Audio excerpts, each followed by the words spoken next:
In 2024, I uploaded hundreds of videos to my YouTube channel, and this video that you're watching right now is a collection of some of the highlights of the year and 42 lessons that will help you increase your print-on-demand sales in 2025. Now, if you missed any of these videos or you want to just revisit them, they will all be linked in the description down below with timestamps to help you find them more easily.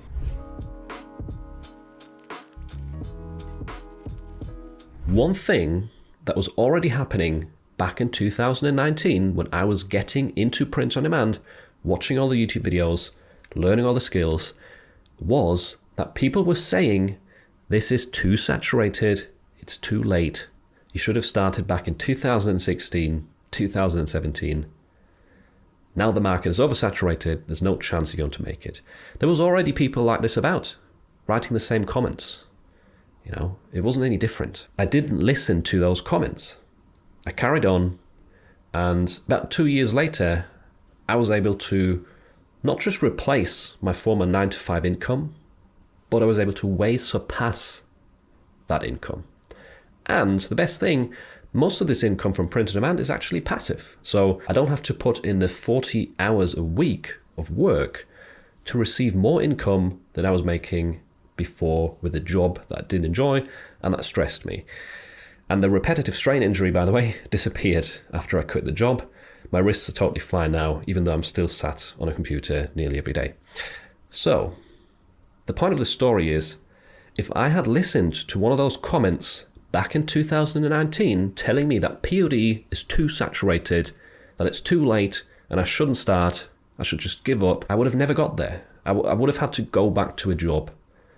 And I would have never been able to experience this freedom to now even make YouTube videos to teach you how to replicate my process and hopefully get there as well. Do not listen to these comments.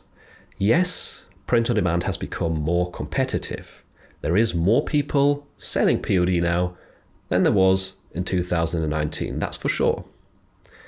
However, there's also more demand for print on demand products. The novelty gifts that we are selling online have got more demand because more people are shopping online every single year, especially since COVID. There's been a massive spike in online sales and online shopping, and the newer generations that are growing up and now starting to make an income, they grew up with phones. They grew up with the internet, with, deliveries to your doorstep from Amazon. They're all used to this, and they're going to just increase or help increase that online shopping age. Yes, it's become more competitive, but you can still compete in print on demand. It's the same in every industry. As time passes, it gets more difficult and you're going to have to be a bit more innovative, but there's also more and more information to help you out, more and more tools that are developing over time that get better and better. Like, I wish I had some of the tools that exist now back in the day. I also interviewed Christian Heidorn recently. He is a print-on-demand veteran who's been doing this for over a decade. He started, I think, back in 2012, 2011, and he said even back then, people were already saying POD is too saturated. Merch on demand or Amazon merch hadn't even opened in 2012. So imagine if you told someone back then that it's going to take another 4 years for the biggest print-on-demand platform to open, right? It's crazy. People were already saying this stuff back in the day, 12 years ago. The thing is, people that write comments like this, you're entitled to your opinion. It's fine, I don't mind. I don't know why you're watching my channel if you think POD is dead.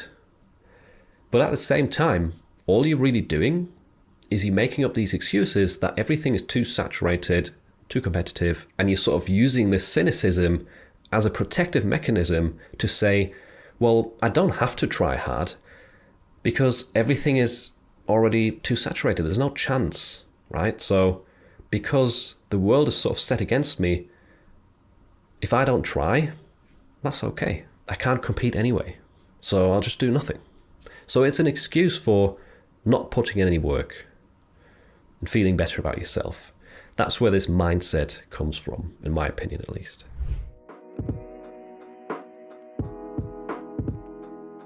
So the site where you can use the Pro model of Flux for free, at least as of now, is Glif Alpha. This is a site where you can build your own AI apps and workflows. You don't have to do that, you can do. Matt Wolf has got a tutorial about that, but I've already created a workflow that's perfect for generating AI images for POD.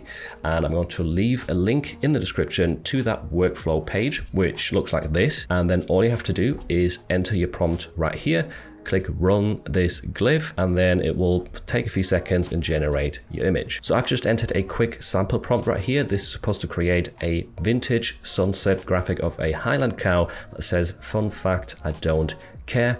Then just click run this glyph. It does usually take about 20 seconds. You get an average right here of the generation times. And by the way, you can generate up to 200 images in one day for free, which is crazy. But there we go. I think that is a really, really good result. This is completely new, this model, and it already looks as good, if not better, than what Ideogram or Midjourney could do. I've also had some better results for that same prompt yesterday. So here, that looks pretty decent as well. Interesting font, as well as this graphic. Really easy to remove the background, and the text effect right here with this 3D shadow is pretty interesting. So here's the second prompt I'm going to try. It says vintage sunset vector t-shirt design of a dog with the text "Live more, worry less," isolated on a white background. And there we go. That was very quick. It is spelled correctly, very easy to read. The graphic is great as well. Once you're happy with the result, you can click download up here, or if you want to go to a previous result and download that,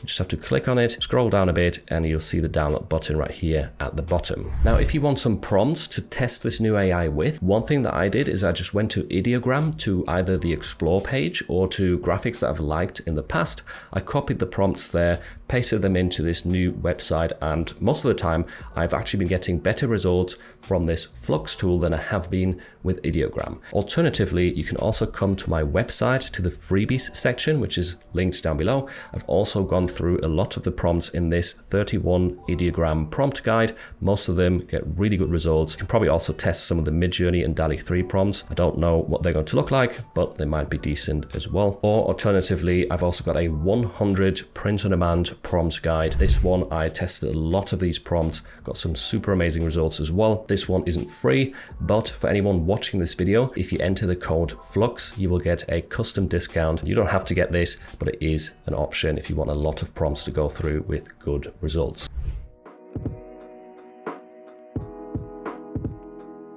So I've imported this design right here from Mystic POD, and as you can see, it has some gradients right here in the letters running from sort of yellowy orange all the way to a red, and we've got the same for the blue right here. So we're going to see a good example of the whole gradient aspect of this vectorizer as well. But once you've imported the image, what you need to do next is essentially click on it and then head up here to this symbol, and then click vectorize. It's going to process this for a few seconds, and there we go. The job is done. And if we zoom in, yes, these gradients are still intact, which is crazy because I've not really seen that before. Vectorize AI is really good at vectorizing, but it does ruin the gradients. And not just that, but this tool also gives you the ability on the left to very easily change the number of colors that your design holds. So you can turn down the slider, and if I turn it down all the way, you can see it has like, 1-2 colors. It looks weird, but we don't need the full 260 color spectrum. We can oftentimes drag this down to, let's say, 24, and it still has the gradient right here and still looks really good. And this is a lot better or easier than the vectorizer function, where you can change the amount of colors, but it's tough to kind of see with a live preview what you're actually changing. It's a bit tougher to get kind of, or find the sweet spot where you still have enough colors to keep the original design intact, but you don't have a lot of, unnecessary additional colors that you don't need. So I think for this design, it's probably around the 30 to 25 mark, somewhere around there is where I would stop it. Once you're done with selecting your colors, you can head to export and then here save it as an SVG. I'm going to wait for this to download. So I've opened up the result right here side by side with Vectorizer AI, and as you can see, there's not too much of a difference between the two, except that, yes, here we actually have gradients. If I click on this letter, you've got the gradient symbol right here coming up in Illustrator. So if I'm going to open it up from my side panel, I could now choose the orange and, make it a different color, and it actually adjusts the gradient quite effectively. That is so cool. Same goes for this blue right here. As you can see, it's got the gradient. I can change this slider right here to adjust the whole alignment of it. It's amazing compared to the Vectorizer result where everything has been broken up into individual pieces.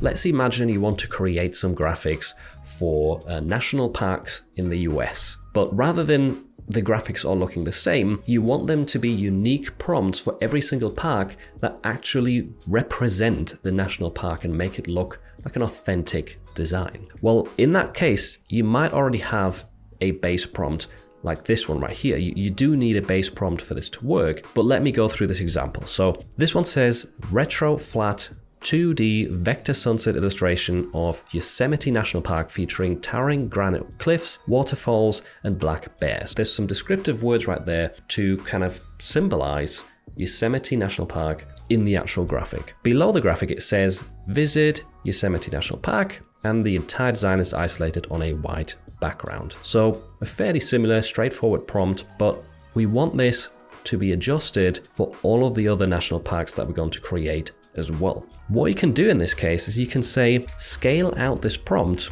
to the 30 most popular national parks in the US. And 30 is just an example right here. You could do more, you could do less, whatever you want. Then you hit enter, and what this GPT is going to do is it will scan this prompt. It will keep the same style, it will retain the styling all the same, but it will swap out the important variable words or parts of this prompt that need to be changed in order for the prompt to suit a different national park. And this is kind of like scalable designs on steroids. You can do this for an endless amount of niches and topics. This is not the only way to use this GPT either, but just look at what it's doing right now. So it's put out some new prompts right here. This one says, again, retro flat 2D vector sunset illustration of Yellowstone National Park featuring geothermal geysers, hot springs, and bison. Below the graphic, it says visit Yellowstone National Park, and the entire design is isolated on a white background. So let's change that around,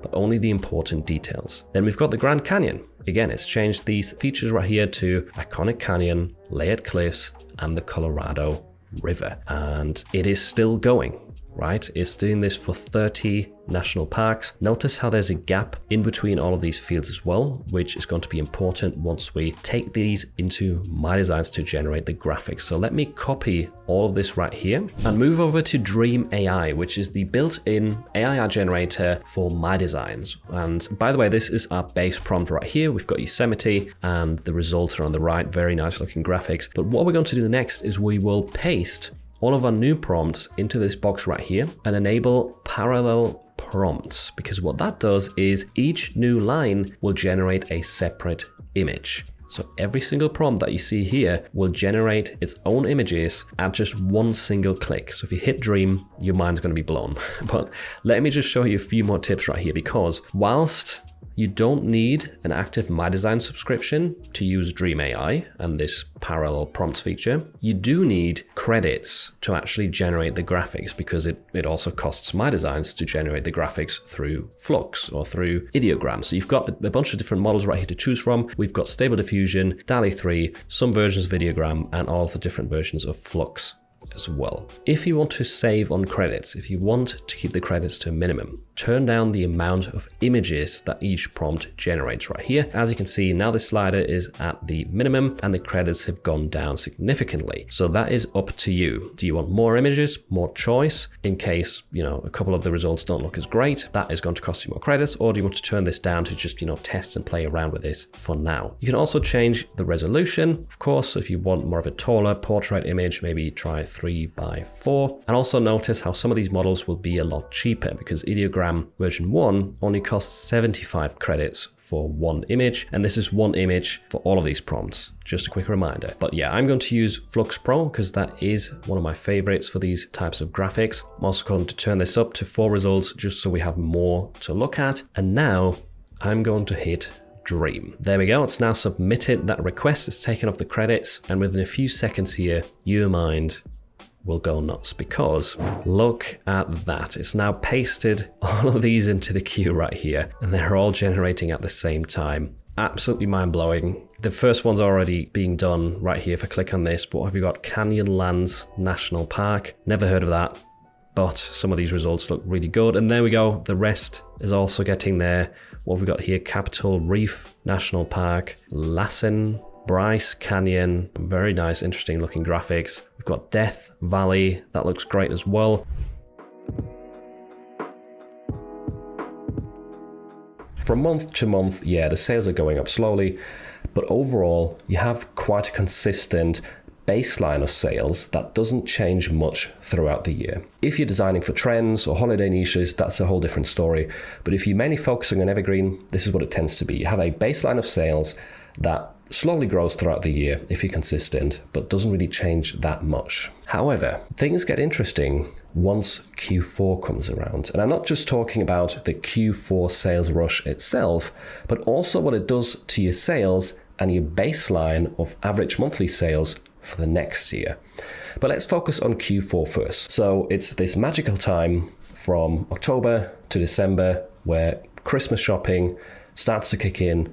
People are getting lots of gifts for their friends and family, and there's just way more demand for the types of products that we sell as print-on-demand sellers. If you've been consistent throughout the year, you will notice that a lot of those designs that you created maybe in March, in April, May, June, July, a lot of those designs that never sold and that felt like in the moment you were just wasting your time on, some of those designs are now getting their first sales during Q4, and some of them might even get multiple sales. And this is already a great sign and kind of some feeling of relief and reward that not all of your work and time that you've put in has been wasted. So Q4, massive spike in sales. If you've entered Evergreen niches, it is quite common. But then what happens in the next year? This is what I like to call the Q4 effect. Yes, sales drop back down. The crash after December to January is usually quite a tough one. However, typically, once sales recover throughout February, March, you kind of come to a new baseline in sales. So if during 2024, your monthly sales were kind of hovering around the 200 sale per month mark, and they were slowly going up or down every now and then, if that was your baseline, next year, 2025, your new baseline could very well be 400 sales a month or even 500 sales a month. That is what Q4 tends to do to your sales. It increases your baseline average sales that you get on a monthly basis. And this has been literally the same for me every single year. And almost everyone that I've watched using this same strategy has the same experience. There's just been an example in my print-on-demand community where someone about half a year ago celebrated their first $1,000 month, right? So this was last year leading up to Q4. And now they're consistently getting around $2,000 a month in sales. So you can see right there, in between that time frame, Q4 happened, and Q4 increased the baseline for this person.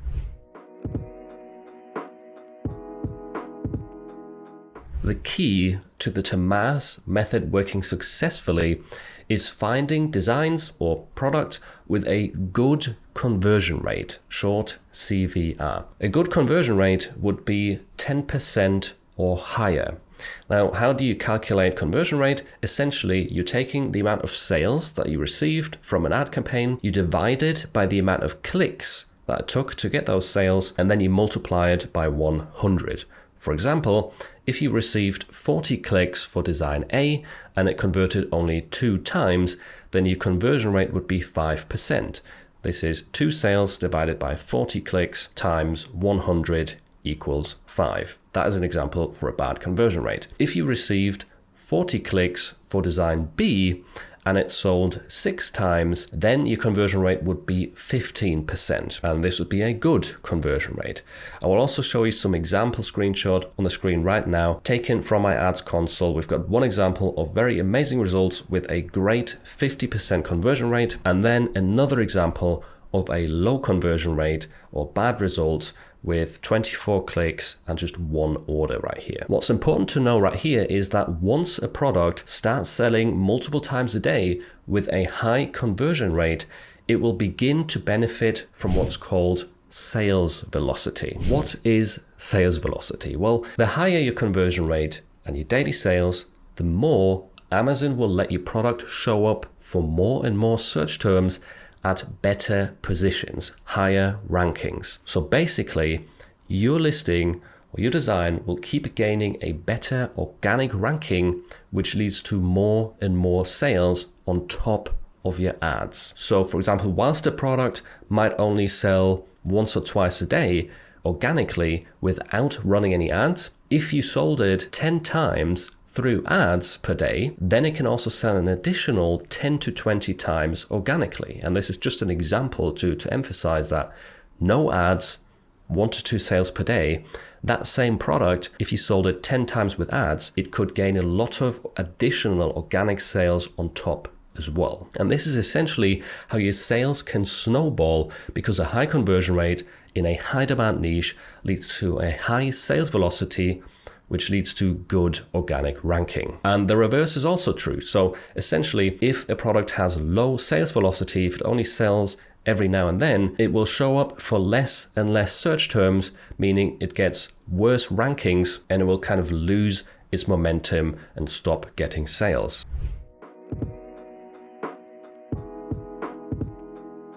And now let's move on to the templates, which is, in my opinion, one of their best features. And this one really got me excited when I started using this tool, because here you have a ton of templates that are designed specifically around like popular t-shirt design styles and phrases, and you can use these templates and kind of remix them to match your own niche or your own phrases really, really easily. For example, let's say I want this design right here. Nope, not going to happen. And I want to use that kind of same theme just for other topics. You just click on it, you hit a remix right here. I want to create 8 designs, and you could just say for other animals, like you can be as bland as that. You can be more specific and say, I want designs for this specific niche or this specific animal, but you can kind of use it like you would do with ChatGPT, talk to it like a human, tell it, right, I want this same style, but for similar animals, and then it's going to do that for you. You can also do it with multiple designs. So whilst that's generating, I'll go back here. So let's say I really like these 3 templates right here, maybe this Papa Bear one as well, but instead of chickens, bears, and dogs, maybe I'll remix this and I'll say, I want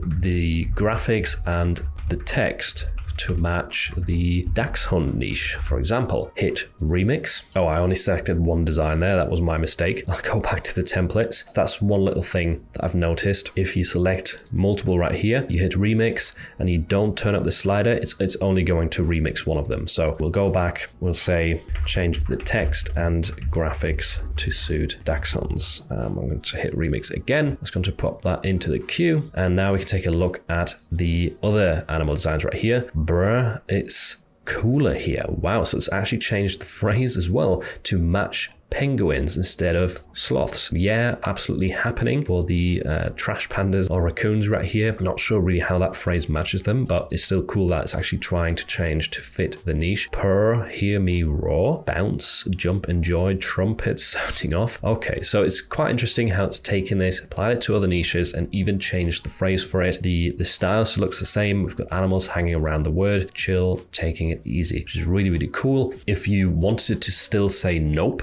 and just have the same animals, then you could hit remix, say keep the text the same, but change the animals from sloth to some other animals, right? So you have to be a bit more specific there than I was. We've got owls right here as well. Hoot, who's there? That's quite cool. It's a neat idea. I mean, all of the owls actually look pretty decent as well. I'm not sure what this is right here. I would probably remove that afterwards. Besides that, this is a great graphic. Definitely see it work on a t-shirt.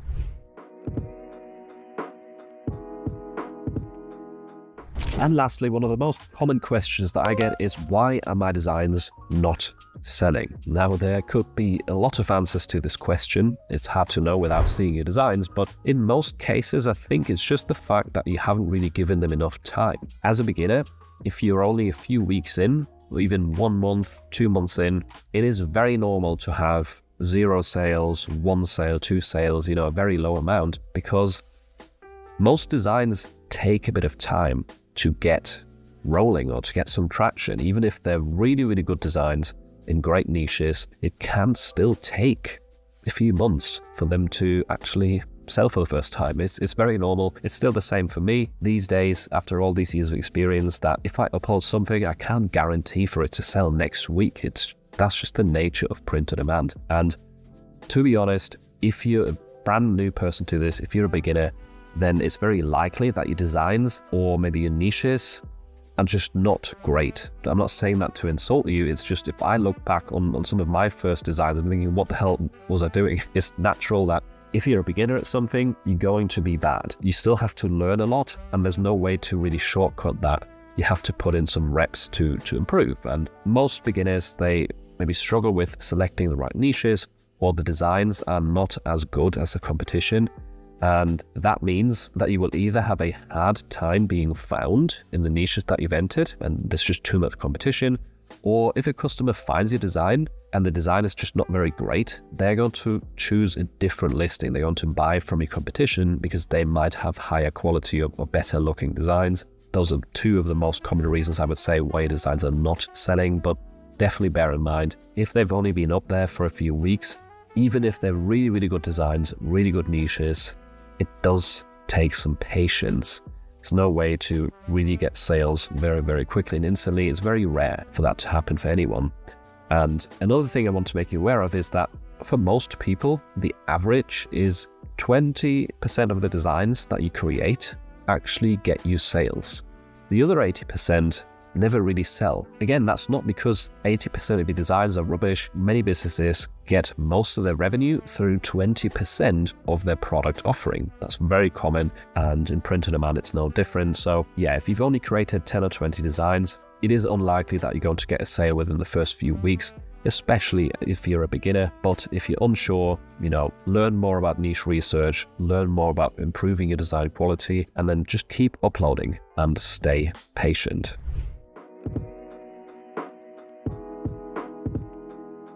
And then here we've got a vintage sunset graphic, again, Pixian on the left, clip drop on the right. And by the way, I'll show you how to use Pixian in a minute here. I just wanted to show you first why to even use it, or why I've started to use it. So the mountains are calling. This result looks pretty clean. There's no real white color left anywhere in between these trees or in the gaps up here. Whereas on the clip drop result, yes, it's done a really good job removing the white from in between the trees right here and the text, but in the sunset it definitely struggled, and we've even got some like half transparent white remaining right here, which doesn't look good and probably won't print very well either. So yeah, side by side, I think it's clear that in this case Pixian did better as well. And then just a few more quick examples. So here we've got plant mama, the word is half erased with the clip drop result, and again we've got this weird half transparent effect, which definitely isn't good for POD. Whereas Pixian has a lot sharper of an outline, and I've never really seen it in my tests do any sort of foggy half transparent results. Here's another example that illustrates that quite well. Now,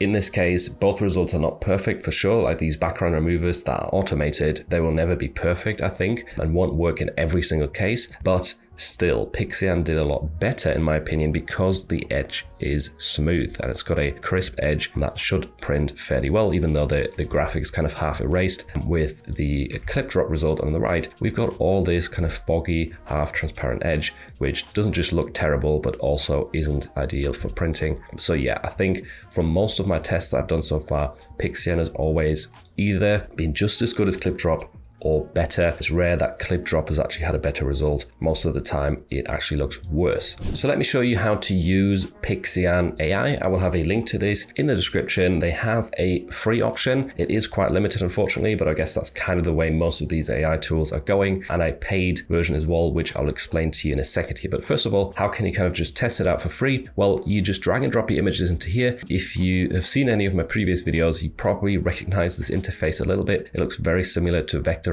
AI. It is, I believe, by the same creators, and you can even bulk remove the background from your graphics with the free version, which is, I think, pretty cool. So I can drag and drop, say, 3 images into here, and it will instantly remove the background. It's very quick. Unfortunately, it limits you to 500 by 500 pixels with the free plan, which is quite small. It's not ideal for POD. You would need to upscale it a lot, or perhaps vectorize, which you can actually do. When you click on actions, it pops up with the download option and a bunch of other suggestions. For example, trace to SVG on Vectorizer.ai. You can also just click on the image that will download it to your device, and you can hover over the X symbol up here, which will essentially show you what it looked like with the background in any of these cases. And then at the bottom, you can drag and drop more files into here, and then it will just carry on running through. So let me show you that. It will add them up here at the top, and you can also hit download all if you've got a massive set of designs that you've drag and dropped into here.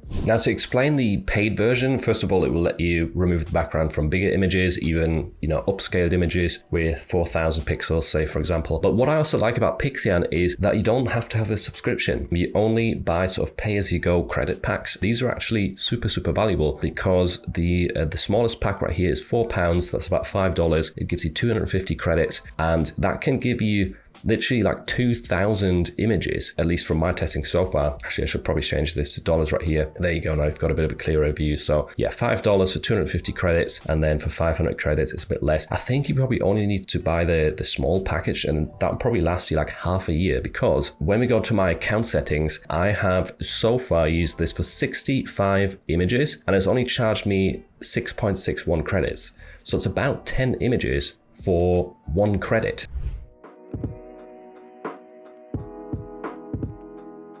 But let's head back to this templates homepage right here. We're going to start off with the t-shirt category. First of all, let me show you how this works and how to navigate this page. So if you scroll down, you're going to get an abundance of templates. More and more will also start loading up. If you get to the bottom right here, you can click load more. As you can see, there is a bunch of options. You will also notice that some of the templates have this pro symbol attached to it. So those are only available on the pro plan, but not to worry, there is a ton of really good looking templates in the free version. For example, this text-based design right here looks really cool. We've got some great text-based ones. There's many designs and templates that have graphics in them that look amazing that you can use for free. I mean, just look at this one, kind of the groovy style. It looks really good. And if we scroll up, we've also got different sections right here to filter further through these templates. So if you're looking for a specific style, or you want to just look at the newly added templates, you can do that with this button. And most of the newly added ones, by the way, are also for the free version. I can't really see any pro options right here in the free ones. The way it works is, let's say you really like this template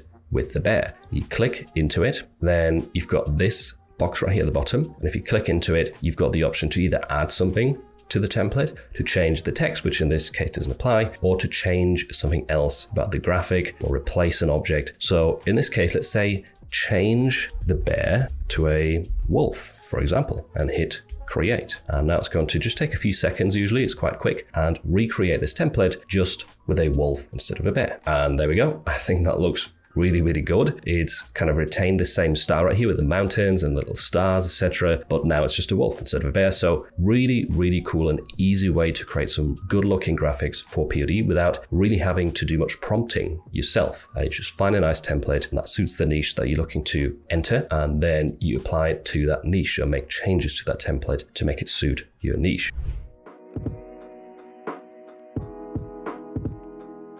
Another thing you can do is head to Pinterest and just type in pirate meme, right? So your niche plus meme or funny, something like that. And you will typically find a few ideas on Pinterest. And some of these might only exist as a meme, but maybe no one's put them on a t-shirt design yet. For example, this one right here, to err is human, to R is pirate. I don't even get that phrase fully, but let's click on it. It's had 500 saves. I needed 600 saves right here, 60 repins. So I guess people who like pirates probably find this funny, and it's one phrase to consider. Doesn't mean you have to copy this design exactly as it is, but it's worth taking note of the phrase because it seems like people who like pirates also like this phrase if it shows up that high up on Pinterest. Here we've got a cat wearing pirate outfit that says grips your treasure aggressively. That's an example of a meme that wouldn't really work on a t-shirt, right? That phrase, that only really works as a meme on the internet, not really on a shirt. To the plank with yeah. All right, that's quite a funny one. And we've again again got a cat. Yeah, generally I think we've got obviously quite a few instances of Jack Sparrow, you're going to see that, but also animals. So there's a bunch of cats wearing these pirate outfits. And we've got a hamster right here, that looks quite funny. Jack Sparrow again, I can't sell anything with him on there. And we've got bring me that booty up here. So the same phrase that was suggested by ChatGPT, and it's a cat wearing a pirate hat. So maybe that is a potential idea for a t-shirt design. I think sort of mixing really popular animals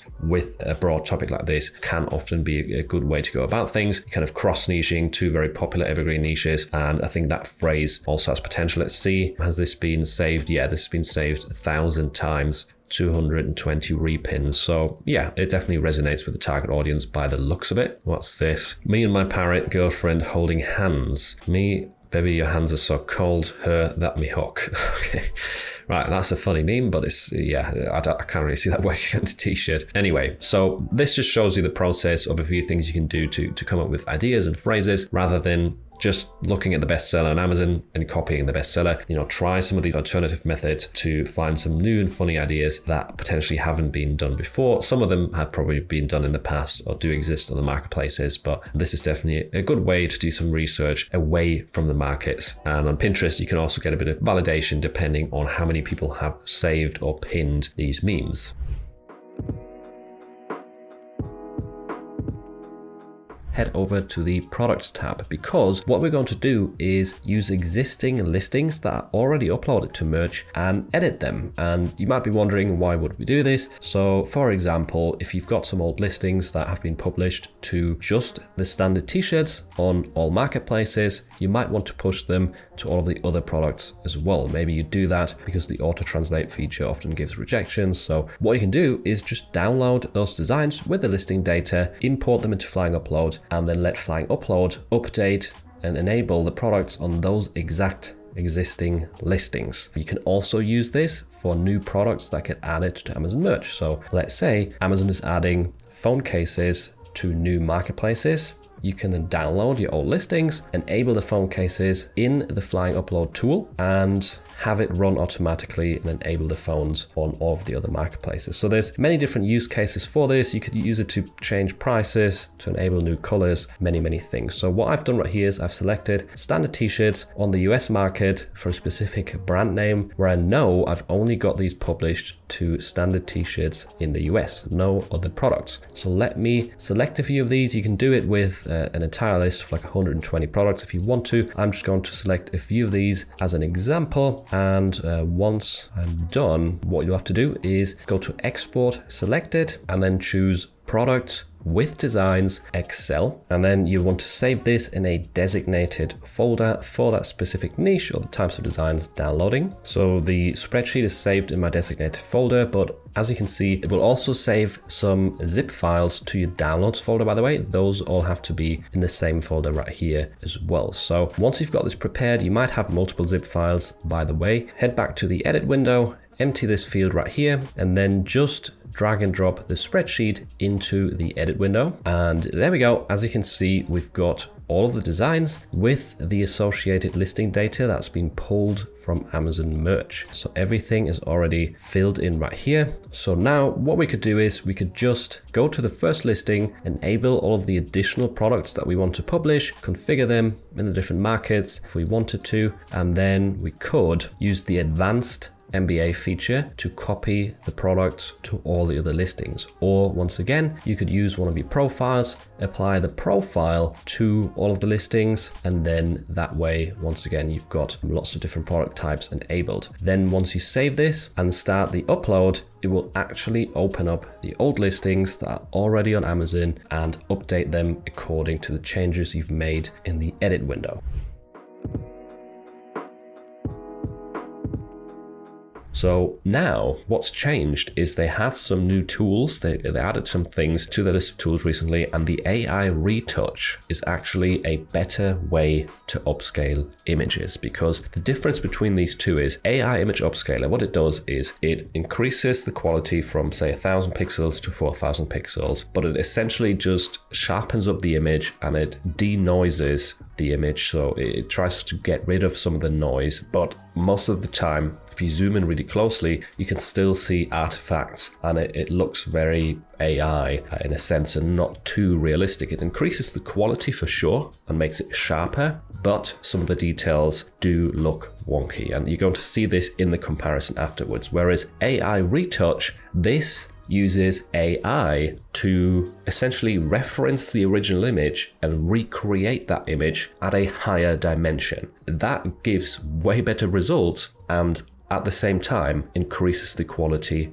as well. So first of all, let me show you how to use this. All you have to do is click on AI Retouch, and I will leave the link to this in the description, of course. Then you want to drag in your graphic, and that's it. You just click Submit on this and it will be added to the queue. This tool takes a lot more processing power, a lot more GPU power to actually upscale these graphics. That's why at the moment you can only use it with one image at a time. However, if you're looking for the best quality results with upscaling for free, then this is definitely worth using. Oh, and by the way, if you want to download your upscaled graphics, then you need to head to the My Files section. This is essentially your queue, and once these are done, you can click download next to the relevant file, and you can also use this purple button at the top to download the entire list. Now, one thing to note here is that the AI Retouch currently only puts out your files at around 3,300 pixels, which I know some of you are going to say, well, that's not good enough for the use on t-shirts. However, there's also a workaround for this, and that's what I'm going to show you now. So essentially we can go to the traditional AI image upscaler and drag the AI retouch result into here, and you can use this in bulk as usual. So if you've retouched 10 different graphics, drag them into here at once. Then you want to enable the enhance input image feature right here and change the model to a 2x upscaler. So if you choose the DGB-Lol Sharp 2x right here and submit this, then it is going to change the file from 3,000 pixels to around 6,000 pixels, which is way enough for t-shirt design. And you're probably thinking, well, why wouldn't I just use this upscaler from the beginning with the original file and choose the 6x upscaler? Well, the results look way worse. So Philip, this just now, so when we were looking at the esthetician, the skin therapist, one of the terms was licensed esthetician. So I typed in licensed esthetician t-shirt, and that came up in the search expander, low results. It's showing right now 197. Then you see some other shirts that are not skin therapists, but people who have achieved their license, because I think there is a test or something. So this would be an evergreen, and this would be, looks like fairly low competition. Maybe not super strong demand, but there's a couple good sellers. Look, 163. Look at that one, 49,000. That's a good seller. Lots of reviews as well, so it's got a good sales history, right? Probably 400 plus sales in total. Skincare dealer. That's a funny one. Yeah. Yep. Oh, there's another term, cosmetologist, right? They're using that in their title and the brand, cosmetologist. It's related into this field. Obviously, Philip and I are not cosmetologists or well, that's my part-time job. What are you talking about? Yeah. Oh, is it? Okay, I didn't know, man. My smooth skin. That's right. But yeah, that's a good way to find another sub niche, or I guess it's kind of niching down, but it's a way to target that niche. That's a little bit different. Definitely. Wax specialist. Interesting. So yep. I think by now you probably understand the process. It was a bit rusty at the beginning. I wouldn't say rusty, but we were struggling a bit. But it's kind of like 20 minutes in, I think. Since then, we've gotten into a flow state where niches and ideas just keep pouring. And I think that is where a lot of people fail is, thanks to modern technology as well, they don't get over that 20-minute mark because there's so many distractions, right? And they don't get into that flow state where you get an abundance of ideas. Sometimes that just takes time. And I get it. I mean, research isn't my most fun part of print on demand, so I don't do this on a daily basis, but I hope that this kind of serves as a good example of what it can look like a realistic research session. Now we definitely have a set of ideas, and we can easily create between 50 or 100 designs to put up and test. And then if something sells, we'll put up more, right? That's what I would do anyway. Right. Yeah.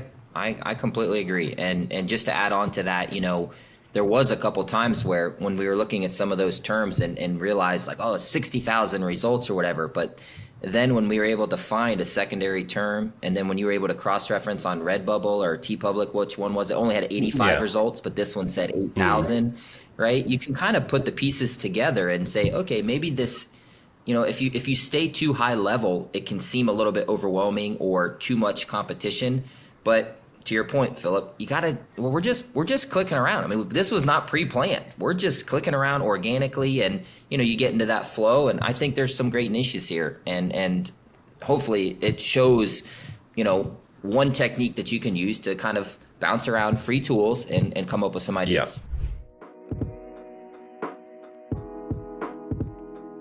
The first method I've got for you uses a free tool called Research Base, and I will leave a link to this site in the description, along with all of the other tools that I'm going to show you in this video. The way this works is, first of all, any search term that you paste or put into this search mask, if you then click search over here, it will bring up Amazon and it will filter out the Amazon merch products. So similar to the Merch Informer search merch function that some of you might be aware of. However, the difference right here is that you also get keyword suggestions. And I've got the American marketplace selected as well as standard t-shirt. And I'll show you an example right here. So if we type in gaming shirt, it will bring up a bunch of long tail keywords and quite a few sub niche ideas as well. So for example, we've got 100 days of school gaming shirt. We've got can't hear you, I'm gaming. That is a very popular common phrase in the gaming niche. It is quite competitive, so I personally wouldn't recommend this, but it does show up as something that people are looking for. And then this one right here, that looks interesting to me. Go work your cringe 9 to 5, I will be gaming. Never seen that long tail keyword before. If you want to check any of these out, all you have to do is go over to the right, click on the magnifying glass, and then it will bring up the Amazon merch results. So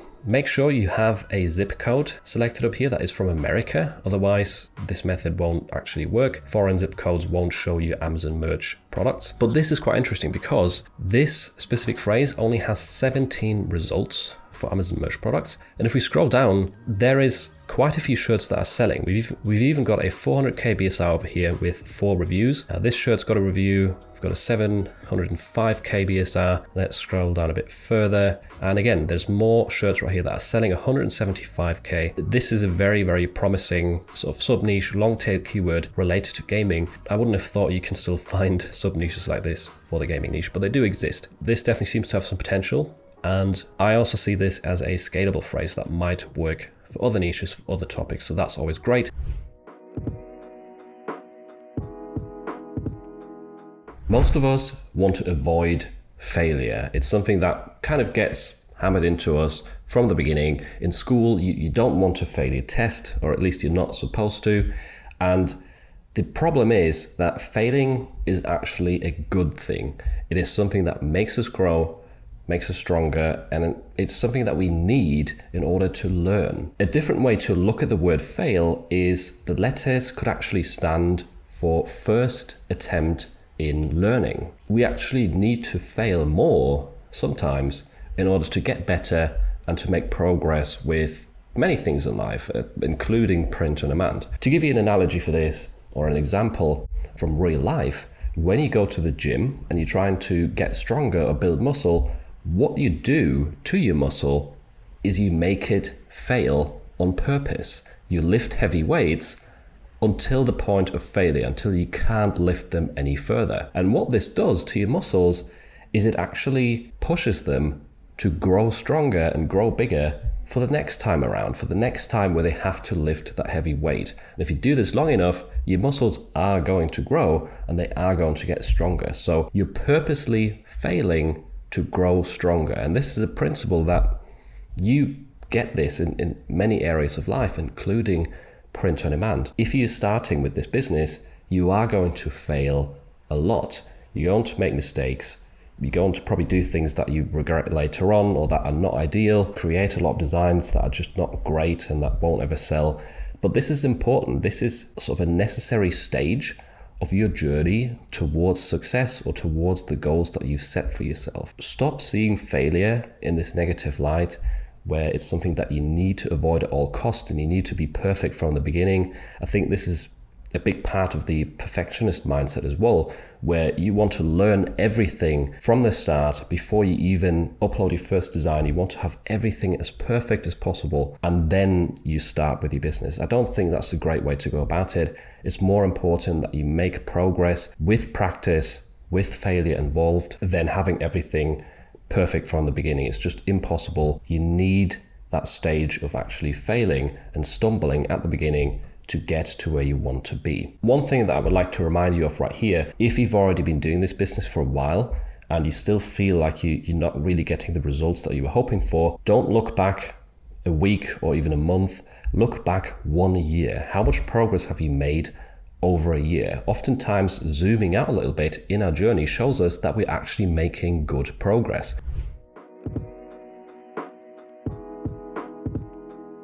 So tool number 2 I've got for you is a lot more visual. It's called Sticker Whiz, and this is a very fun one to play around with. Don't be deceived by the name though. This is not just limited to sticker designs. You can use the graphics that it puts out for t-shirts very easily as well, or other print-on-demand products. And living proof for that is Juna or Detour Shirts. Make sure to check out his channel because he's been using Sticker Whiz a lot, and his community page on YouTube is actually filled with really cool looking graphics that are mostly, I think, created with this GPT. It's also created by ChatGPT themselves or by OpenAI, which is obviously a good sign. And all you have to do is type in a very simple prompt and that will be turned into a sticker-like graphic. So we could do a dog drinking a galaxy themed cup of coffee, for example, and this sort of galaxy themed twist to something that's, you know, being drank or being eaten, that came from Juna as well. He had that idea in one of his recent videos, I think, or one of his community posts, so thanks for that. And you don't really need to add any styling to these prompts, just give it a subject, something that the subject is doing, and you're good to go. It's very quick as well. So here we've got the result. That looks pretty cool. The coffee cup that it's holding, it does have a galaxy inside, which is really neat, and it's fairly easy to remove the sort of sticker outline from the graphic once you have it vectorized or pulled into Photoshop, something like that. You can download the graphics, of course, with this button up here, and it even asks you if you would like to proceed with ordering stickers, or if you want any modifications to the graphics. So if you're not happy with maybe the dog breed, you could tell it to recreate this with a different dog breed, or maybe with a different drink. You know, you can ask it, talk to it like a human. But it also asks for a quantity and size of stickers if you want to place an order. So let's say we want 10 stickers in a 3x3 format. Let's see what it says then. Great choice. For 10 stickers in a 3x3 inch format, you can use the following link to place your order, and right there it gives you the option to go to Sticker Mule. So it says just upload the sticker image, add the link, and you'll be all set. So definitely a fun one to play around with. Sticker Whiz, very useful for print-on-demand sellers. For method number 3, we are on redbubble.com. This is a very organic method where you're not using any tools. All I've done right here is typed in a sort of primary search term or niche that we want to target. This is Parasaurolophus, probably pronounced that wrong. It's a trending phrase or word right here on Redbubble at the moment. And when you type something in, most of the time you'll get relevant keywords or related keywords showing at the very top right here. You can also scroll to the right and then get even more suggestions. I'm guessing most of these are other types of dinosaurs that are related to this one or people also search for. And at the end, we also get best dinosaur ever as an interesting sort of long tail keyword. So you could take inspiration from any of those and you copy and paste them into your listing. I don't think, can you copy these? I think these are a bit awkward to copy, but you can definitely manage it somehow. Also, another tip, at the very bottom of the page, we get related searches. So what do people search on Redbubble that have previously searched our main keyword up here? So they also look for dinosaur, surprise, surprise. Dino is another good one. We've got prehistoric, that's one I wouldn't have thought of, and a few other types of dinosaurs. Again, I'm not going to try and pronounce them because I'll probably fail, but I think this gives you the gist of what to do right here. They make it really hard to copy these keywords, but obviously you can write them down manually as well if you wanted to. But this is definitely a good way to not just find keywords, but to also find new niche ideas sometimes. So definitely check it out. It's worth a try and can definitely help you fill out your listing SEO. With passive income, there is a lot of upfront work.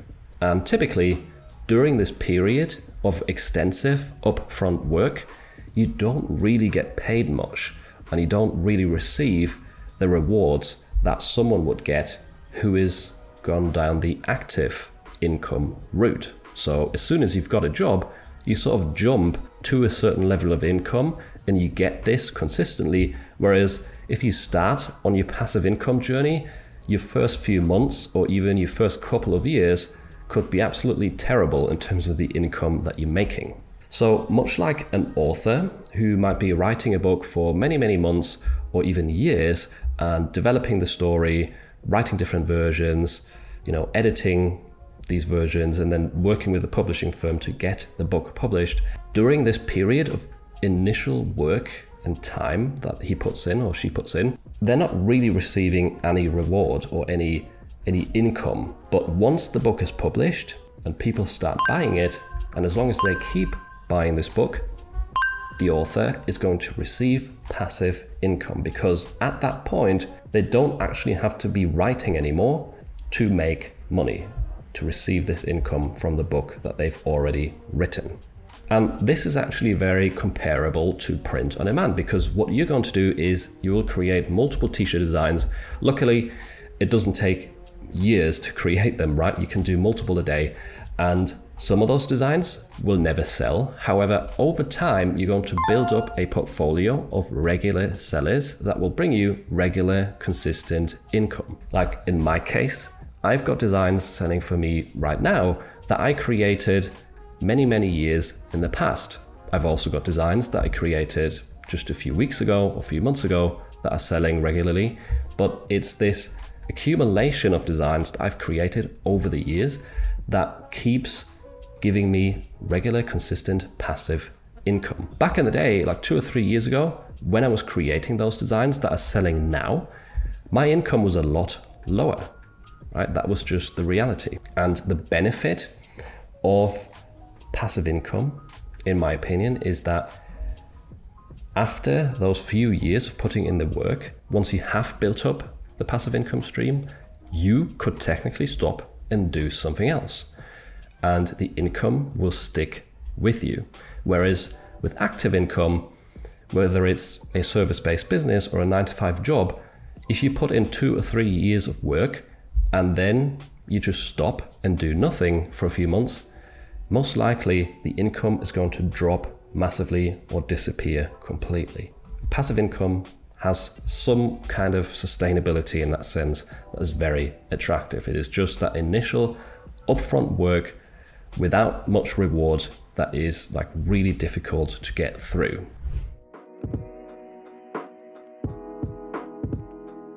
So I've opened up a graphic right here within Photoshop, and I'm going to remove the black background, which tends to be a lot harder than removing white backgrounds, to be honest. And then we've also got a lot of intricate detail right here within this skeleton, which should make the job more difficult. Now, one quick tip, if you are going to go down this manual route of removing backgrounds, then I would highly recommend upscaling your graphics beforehand. That's going to give you a lot more pixels to work with and should make it easier to isolate that background color. And this is just the first method I'm going to show you within Photoshop, and the second method is sometimes even more effective with Illustrator, so definitely stick around for that. But now, once you've got your graphic open, you want to head over to Select and click on Color Range. In this window, you will see this sort of color picker, and you want to click on the actual background of your image right here. Then choose Invert on the right-hand side. You want to kind of try this fuzziness slider as well, because the lower it is, the less of that color it's going to select. So as you can see, it gets kind of more blurry and blurry, and now it's completely ruined. And the higher this slider,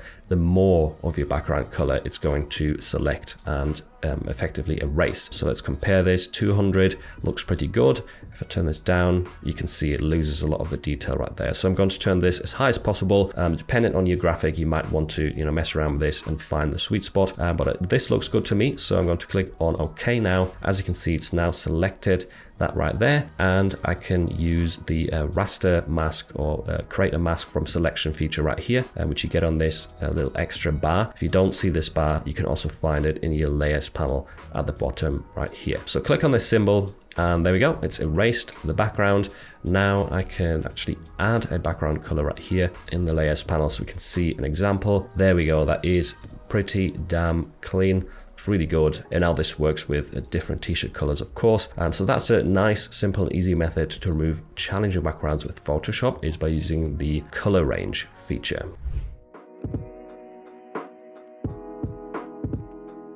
I've also been doing this to some of my old designs which have sold in the past, but recently haven't really been selling whatsoever. Sometimes changing the price down on some of those listings will help revive them. So I'll show you how to do that in this video. And the reason I'm using Merch Rex for this is I have made a video in the past already about how to do it with Productor for Merch by Amazon, but I find this method right here a lot easier, a lot more user-friendly, and Merch Rex is also not as glitchy as Productor is these days, which is definitely a bonus. So in the Manage Products tab right here, I'll have the link to Merch Rex down below, by the way. You can try it out for free as well. I think they do have like a free plan, kind of like Pretty Merch. We need to select a few filters right here. So the first thing I usually do is just type in live right here for the status. Then I'll filter out the US market. And if we scroll across, I'm going to type in standard t-shirt right here for the product type. And one column that has been really handy is this one right here that says last sale. And we can change this from equals to in range. And now I'll just go back to, let's say, January this year. I'll select the 1st of January, and then I'll also select the 31st right here. So it'll be basically designs or t-shirts that have sold in the US during the month of January, but haven't sold since. You can also, if you want to be even more precise, you can filter out a certain price. If you only want to reprice stuff that is, for example, more expensive than $16.99, then that might also filter it down more. It really depends on what you want to do. But yeah, these are definitely some of the columns that I've been using: the price, the last sale date, and obviously the product type that you want to affect. Once you've filtered out exactly what you want to reprice, you need to select all of those products over here and then go to bulk actions, update price, and then you get faced with three options. You can either decrease it by a certain amount, so you type in here, I don't know, like $3 for example, or you can set it to a specific thing. So all of the listings, regardless of what their starting price is, you can have them set to $14.99, for example, or you can of course increase the price as well if that's what you want to do. By the way, one thing I've also been doing with Merch Rex is deleting listings. This is the products tab. I've also been going into the designs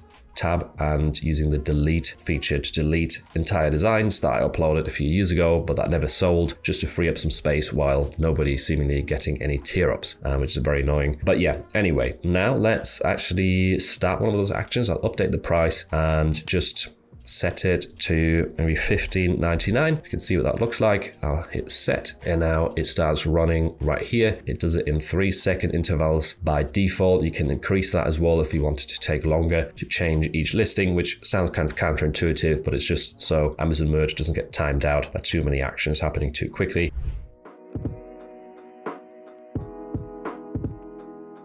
So in order to use the new version of Ideogram, you need to come to the homepage and click into the prompt bar. If you're still seeing these old presets down here for illustration, 3D render, typography, etc., then you still have the old version selected. In that case, you need to head over to the symbol right here next to generate, which opens up the advanced settings. And now we can change the model from 1.0 to 2.0. And as you can see, we've now got this new color palette feature that gets added, and the style presets have also completely changed. So let me show you how I would run this sample prompt right here. This is supposed to create a t-shirt design illustration of a hiker against a vintage sunset with the words "just one more, I promise." Now, by default, we've got this style set to auto. That essentially means that it's going to automatically choose one of the styles according to your prompt. And in most cases, if you have a keyword like t-shirt design in there, or like flat illustration isolated on a white background, it is going to default to the design style. That is the most suitable for POD, at least in most cases. However, some of the other styles can also be handy, but more on that later in the comparison. Most of the times it defaults to design, so you can select that from the get-go if you want to, if you don't want to leave it up to chance. And then in terms of the color palette, I'm going to leave that off for now, but I'm going to show you how this feature works later on in the video. Now, one thing that I would definitely try out is the auto magic prompt feature, because then you will have some results where you just have the base prompt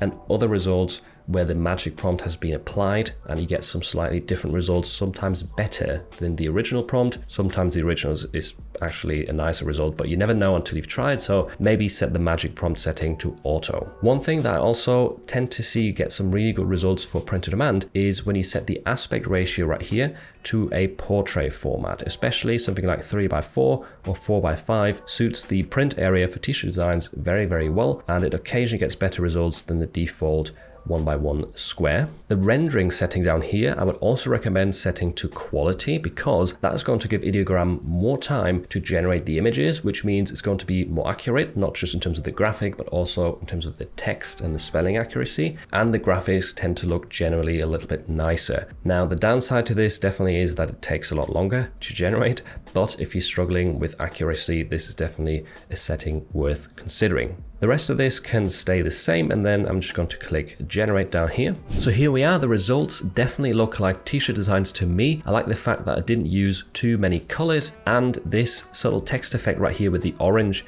actually looks pretty nice as well. This end result right here has the magic prompt applied. That's why it has a somewhat different style. This is more text-based with the actual graphics embedded into the text. Not a bad take, to be honest. I wouldn't have thought of that myself, but generally I have a feeling that these sorts of graphics would do best. And also notice that everything is spelled correctly. Nothing looks messy, and it's all very easy to read. So here's another example. This one was in the intro, and in this case, it absolutely nailed the t-shirt design style. The vintage sunset looks really, really good. Nice color scheme. The graphic as well definitely looks like something that you would find on t-shirts. Minimal colors, has that vector style, and the text at the bottom is very neat too. Amazing result. And by the way, this prompt is from my 100 print on demand prompt guide, which is linked in the description. And if you use the code ALPAPA, that will give you an additional percentage off of your order. So in this case, I've got a collection right here, or a folder within my designs that has 120 designs in it. And as you can see, the designs are very different. They have different graphics, different phrases. They are for different types of niches. And if I wanted to create the listing SEO or the listing data for these manually, it would take a very, very long time. Another thing to show you, if I change this to list view, I've got a title, description, and tag field over here. This is the template, the default template within my designs set up for Etsy listings. So that's what we're going to start generating. All you have to do is select all listings up here, then click on Vision AI and configure a few settings. First of all, make sure that the input file slot is your design file. You don't want to have any mockups or anything like that selected. Make sure it's the actual print files of your designs. Then you can choose the product type that you want to sell on Etsy from this drop down. You've got tons and tons of options. We'll just go with the default right here of a t-shirt, and then the platform. You can change this to Amazon Merch, but more on that later. And the fields. So by default, they should be mapped correctly, but if you have a bit of a custom template, you might need to adjust this right here. And also, if for some reason you don't want it to generate a description, if you want to do that part yourself, you can also untoggle that right here, and it's going to leave that off. Additionally, you have some features at the bottom. Product features means if we enable this, we can select an exact product type or type of t-shirt in a sense. For example, if you wanted to sell the Bella Canva, you can type in 3001 and select that from the drop down, and it's going to add those product features to your description. Custom instruction is essentially a bit of a prompt bar where you can enter additional details that you want to be added to the description or the title, the tags, anything that you can think of that you want to be added or customized. You just add it here. Like some examples are include emojis in the description, write the text in German. You could add details about fast shipping. That's one thing that I often do. You could do add details about fast shipping to the description, and let's do add relevant emojis to the description only, because we don't want those in the title or in the tags. And I think that's enough for now. Let's hit generate listing data. Yes, run Vision AI. And now it's going to add that job to the queue. You can see it up here processing. And what Vision AI is going to do is it's going to scan the design files right here and essentially create a listing based on what it sees. And as you can see, it's doing it very, very quickly. This is going down very swiftly and usually takes about 1 1 or 2 minutes to generate about 120 listings that are optimized for Etsy. So here we go, Vision AI is done and all these listings are filled in. I'll just give you a quick overview of what it did. So in this case, we've got funny duck t-shirt, don't duck with me, graphic tee, a cool animal shirt, unisex adult clothing. So as you can see, it's using different types of t-shirts. We've got t-shirt, literally, then we've got tee and shirt right here. So you've got different versions. It also adds the phrases to the title or the description, don't duck with me. The tags are pretty decent as well over here. Cool duck shirt, funny animal tee, knife duck design. If you do want to change any of these, you can still delete certain keywords and then add new ones to it. We've got a description right here describing the design at the top. Here we've got the emojis added as I specified in the custom instructions. The product features of the Bella Canva are also always at the bottom, which is handy. And yeah, that's basically what it's done for every single listing right here.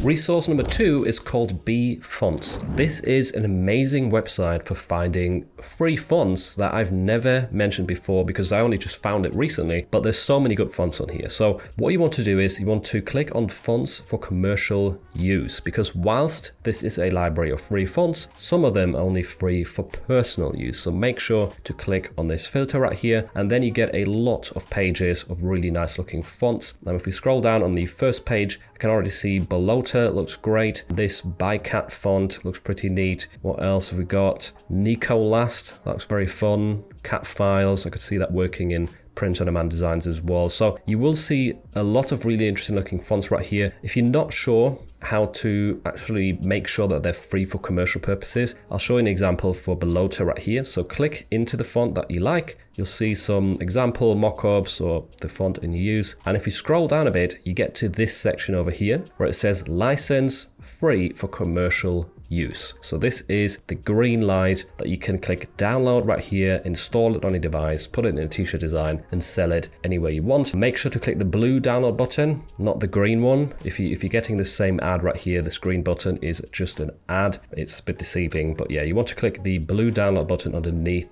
the license field. And you've also got a little box right here where you can test the font out. So if you've got a specific word that you want to use it for, then you've got this slider and you can enter stuff to check what the different letters look like. If I go back to this and move over to page 2, is there anything else we can find? Grungy Boldy, that looks really, really good. Sort of textured free fonts are hard to find, but those can do very, very well for print on demand. Catboo, that looks amazing as well. So I think as you can see, there is a lot of variety and stuff for lots of different niches and applications. So really good resource. It has many, many pages, way more than 5. I have tested it, and I might make a separate video with some of my favorite findings from this specific website, so you can easily download a bunch of free fonts at once.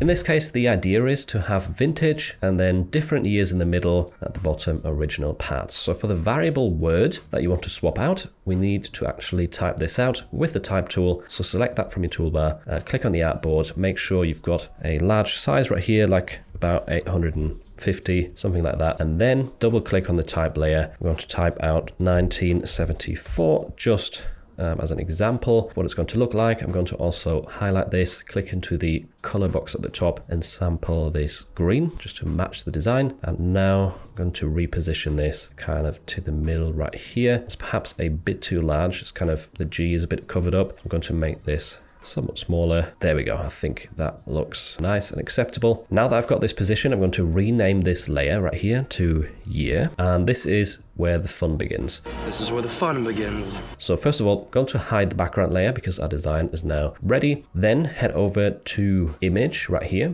and click variables at the bottom. The first thing we want to do with this window is make sure that the layer right here is our text layer that we just titled year. That's what the variable will be. And then we need to click on text content and also type year into this field. And then the next step is going to be clicking on data sets at the top. Now we need to import a CSV file with all the variables. If you don't have a CSV file ready with the different years, let me show you a free method to create that as well, which would be with Google Sheets. I will leave a link to this in the description down below as well. And all you have to do right here is click on blank spreadsheet, and then we can type into the first row into the A column right here and just type year as the heading. And then let's say we want to start from 1974. Then we can fill out the next field with 1975 and now highlight both of these whilst holding down Shift. Click on both of these and drag them down to extend this further and turn it into a sequence. So perfect, it's landed on 1996. That is my birth year. So let's just use this list as an example. If you're ready with your variables, click on File, Download, and comma separated values, or CSV right here. And now you need to head back to Photopea and import this CSV file that you just downloaded. So here we go. I've found my spreadsheet. I'll click on it and then hit open. And there we go. Now we can see the years that have been loaded in. And the last step would be going to export as, changing this to PNG.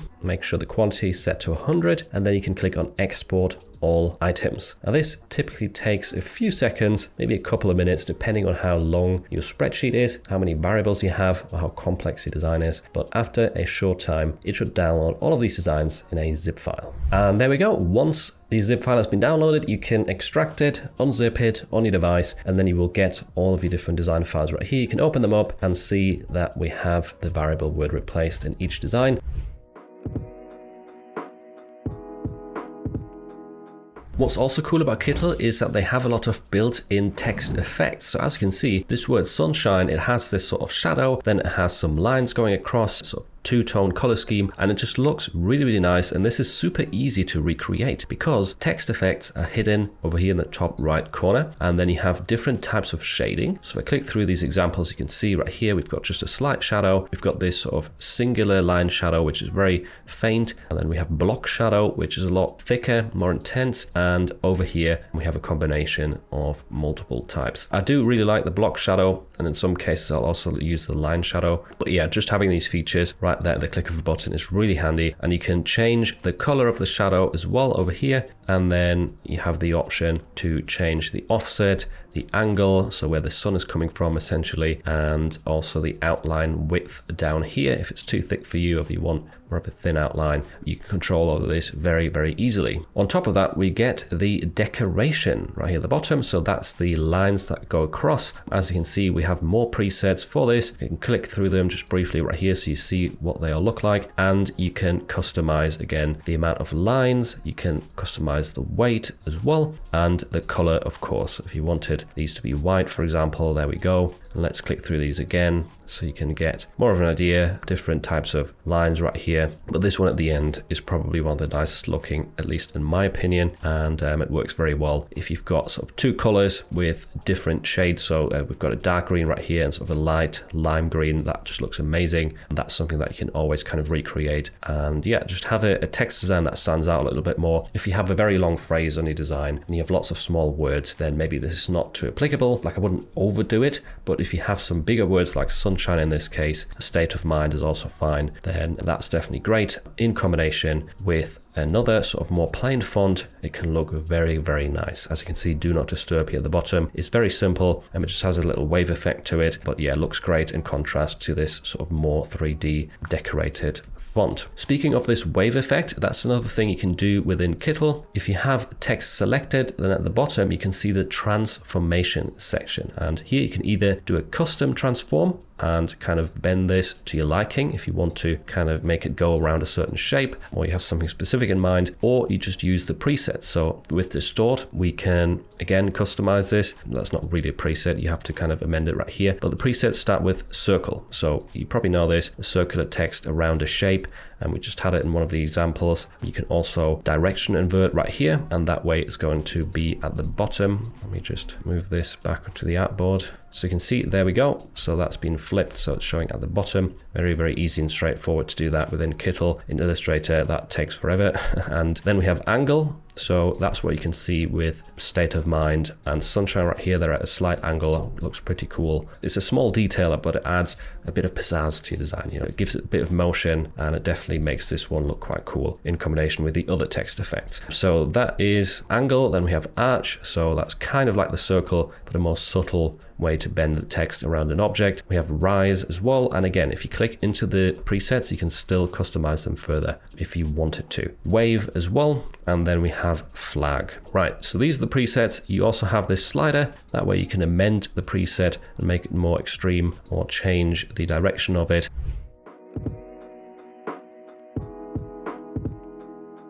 Mumble helps you generate lots of different types of phrases for your designs. You can do jokes, memes, puns, quotes. You can do rhymes, sayings. So you've got an option right here of different types of phrases. You can also change the language. So if you wanted to generate some quotes for the German market, you can do that as well. And the rest is self-explanatory. So I'm going to do puns. I'll use English. I'll type in giraffe right here, hit search. And this, once again, it's using AI. So it can be hit and miss. But the cool thing is it is geared towards print on demand. It's been trained on print on demand phrases, and it also instantly checks everything for trademarks. So here, TM status, it's checking the entire phrase, and if something was registered already, you would have a highlighted warning right here, and you can instantly click on TM search to double check what the entry looks like. You also get search links. If you want to search this phrase on Amazon, you can do that right here with the shortcut button. You can search just the Amazon merch results and instantly sort of validate the phrases that you found and see, you know, has anyone else already listed this? Giraffing me crazy, too tall for your drama. And that's pretty cool. You bet giraffe I'm the best. I'm simply giraffic, long necks, big hats. I think just gauging off the few results I've read here, this seems to be better than that custom GPT I just showed you. And again, I have used this mumble feature quite a bit in the past, and it does tend to get a good variety because you've got long phrases, you've got short phrases. You can quickly copy these right here. And if you want to paste them into a document, you can also copy the entire bunch in the top right corner. So if you click on this, it's copying the entire list. And you can scroll to the bottom, hit generate more, right? So it's going to come up with more ideas if you haven't found enough from this list. So this is kind of a cool combination of lots of different tools in one, and the instant trademark check is definitely a great benefit as well, because occasionally AI will generate phrases that are trademarked. AI doesn't do a separate trademark check for you.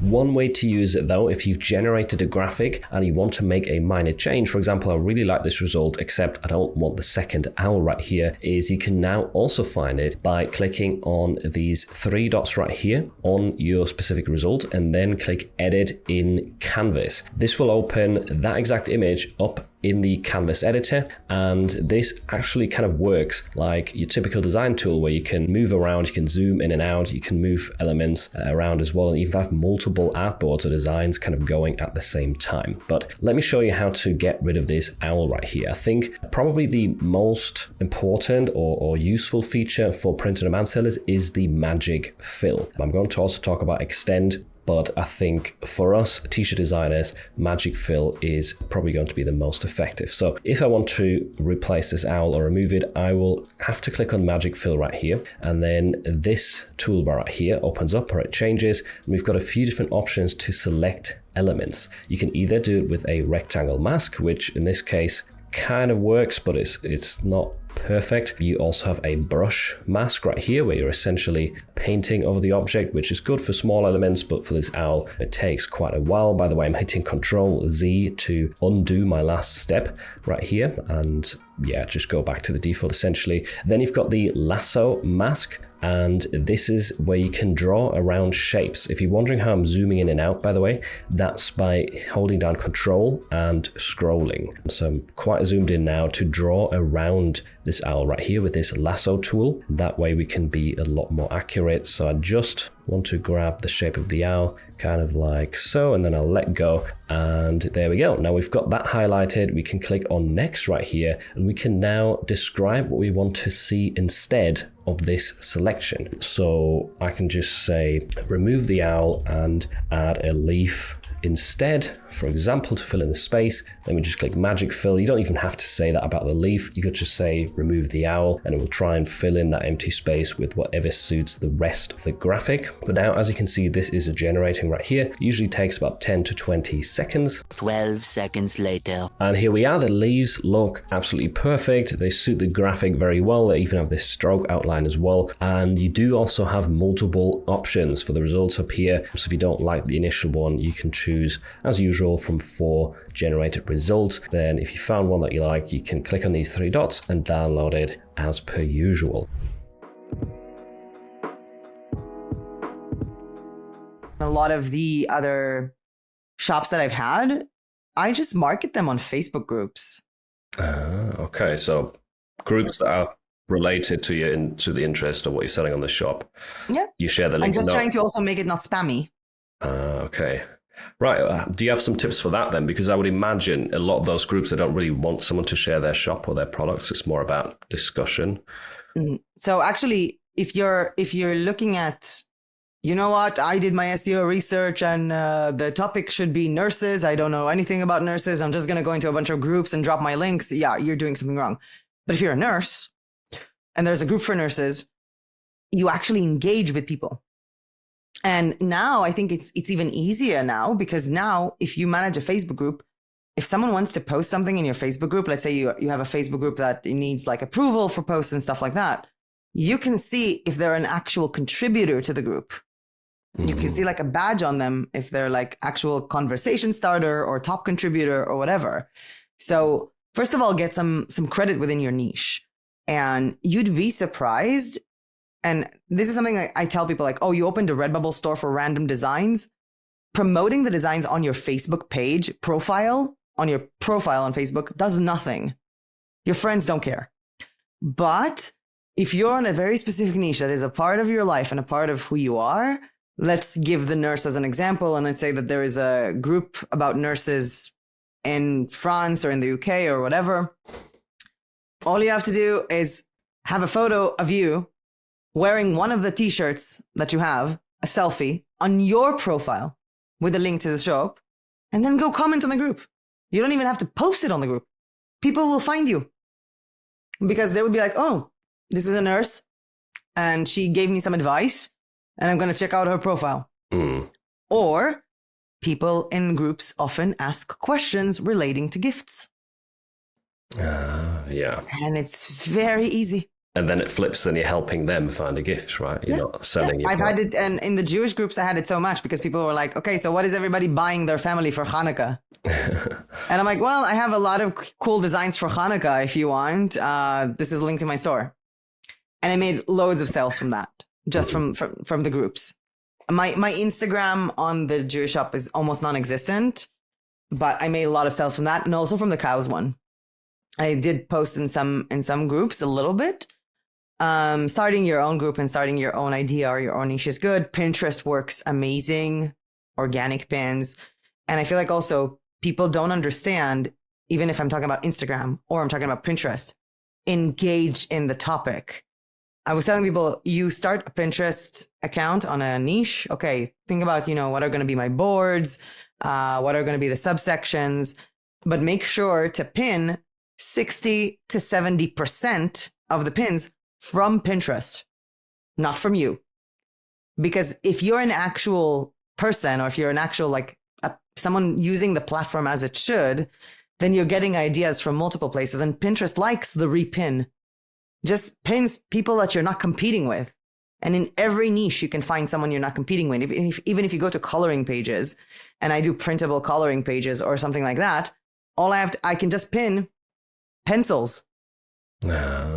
And stuff and a coloring book, or people who did the book in a certain way. And even in the coloring niche, I think that this is like a really good example, because I've seen people like, oh, with coloring pages AI and coloring books, the actual artists are fine because they have a community that looks for their book. And when it comes to coloring, that's the easiest one with groups. And all you have to do, you have a printable, good, print it out, color it, take a photo of it, upload it. In majority of coloring books, the coloring book groups, there is a rule, like they share how I colored this page. And there is a rule that you have to have the name of the book and the author when you post a photo. Perfect rule. I know. And a lot of cases, I feel like, especially with printables or with something very nichey, you don't have to sell your stuff. Just give out a freebie that sends people to your shop. That's it. Want to sell cow merch from cow groups and you don't want to spam? Awesome. Make a product for $0 that is a freebie, that is 3 printable coloring pages of cows. And then write, hey, cow lovers, here are free coloring pages. Ta-da!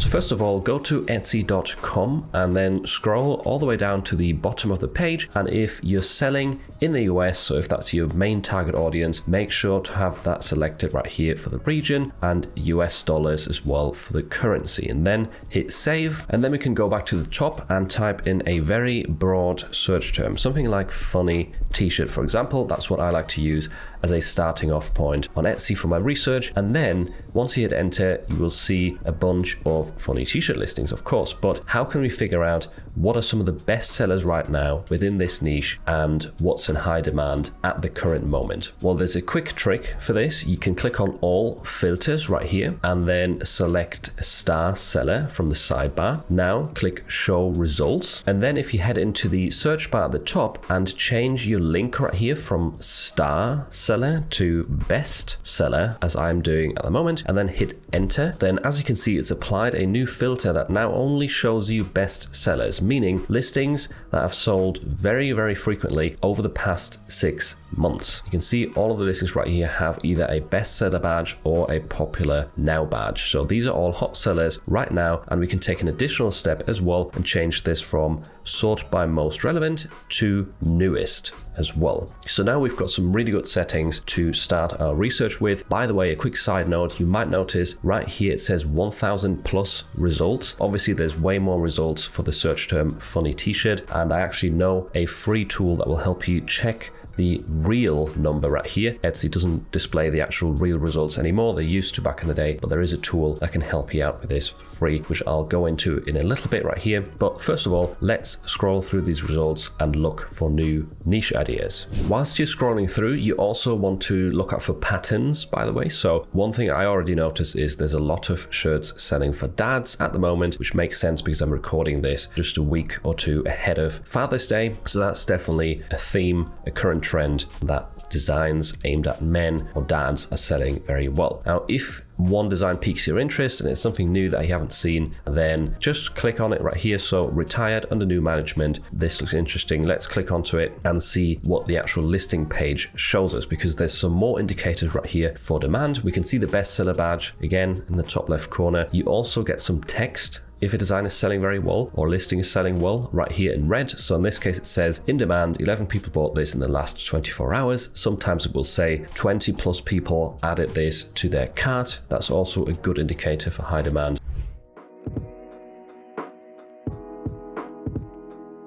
So the first thing I'll teach you is how to utilize AI sets within Kittl to quickly create a lot of designs with the help of AI and to replicate an existing style and apply it to different niches, different topics more easily. So let's say, for example, we really like this graphic style right here. What you can do is you can click on more options and then select save as image gen style. And now you'll have the sidebar pop out right here for Kittl AI. And I'm going to now click on sets generator. And in here, you can essentially select a preset style. It's just added this right here and called it psychedelic. And now we have these prompts where you can enter something. It gives you suggestions, a castle, a dragon. In this case, I'll just fill a few of these in. I'll say, let's do a raccoon, maybe an elf as well, a reindeer to stick with the Christmas theme. And let's do something funny like a unicorn maybe. And if you don't want to fill in the rest, you don't have to. You can just stick with, 4 or 3. You can have less than you set. Or if you want to fill in the rest automatically based on what you've previously entered, just click autocomplete prompts and it will take inspiration from that. Now we've got a fairy and a dragon added right here as well. And if you've got a longer prompt, it will also typically populate the rest in that same kind of style. Like I said, raccoon wearing a Santa hat, and then hit autocomplete. It'll take that into consideration. Now it's added with a scarf with wings. So as you can see, it fleshes out. If all of these said with a Santa hat, it would probably keep the style the same. Let's try that as well. Yeah, a snowman wearing a Santa hat, penguin, polar bear. You don't have to do that, but just to show you how the tool works. By the way, if you're not sure how to actually get these styles, like I obviously had a preset image right here, you can upload your own graphic. If you've already got some old designs that you want to kind of replicate right here with the AI, you can upload them with this button. You can also generate them yourself with the Kittl AI image generator, or you can go into the community tab and just find some public images, public styles, which I actually did for this Santa design right here. I'll show you that in a second. Let's just see what this turns out with. So I just hit generate. It usually just takes a few seconds, and then As you can see, it very quickly comes back with some results. If you click on them, they'll be added to the artboard right here. So I'll just put these side by side. There we go. I've gone ahead and removed the background from all of these graphics as well. I'll just get rid of that for now. And there we have it. As you can see, they all have that kind of gradient watercolor feel and definitely all look very, very similar. All have a bunch of like stars around them, not all of them, but the majority of them. And the community tip as well, if you go to Kittl AI right here and hit the back arrow, then you've got a selection of tools to choose from. If you go into image generator, you can click on Kittl AI images right here, and then you've essentially got a lot of community results. These are all public. You can click on any of these right here. For example, if you really liked this style, then you just open it up, you click on more options, and again,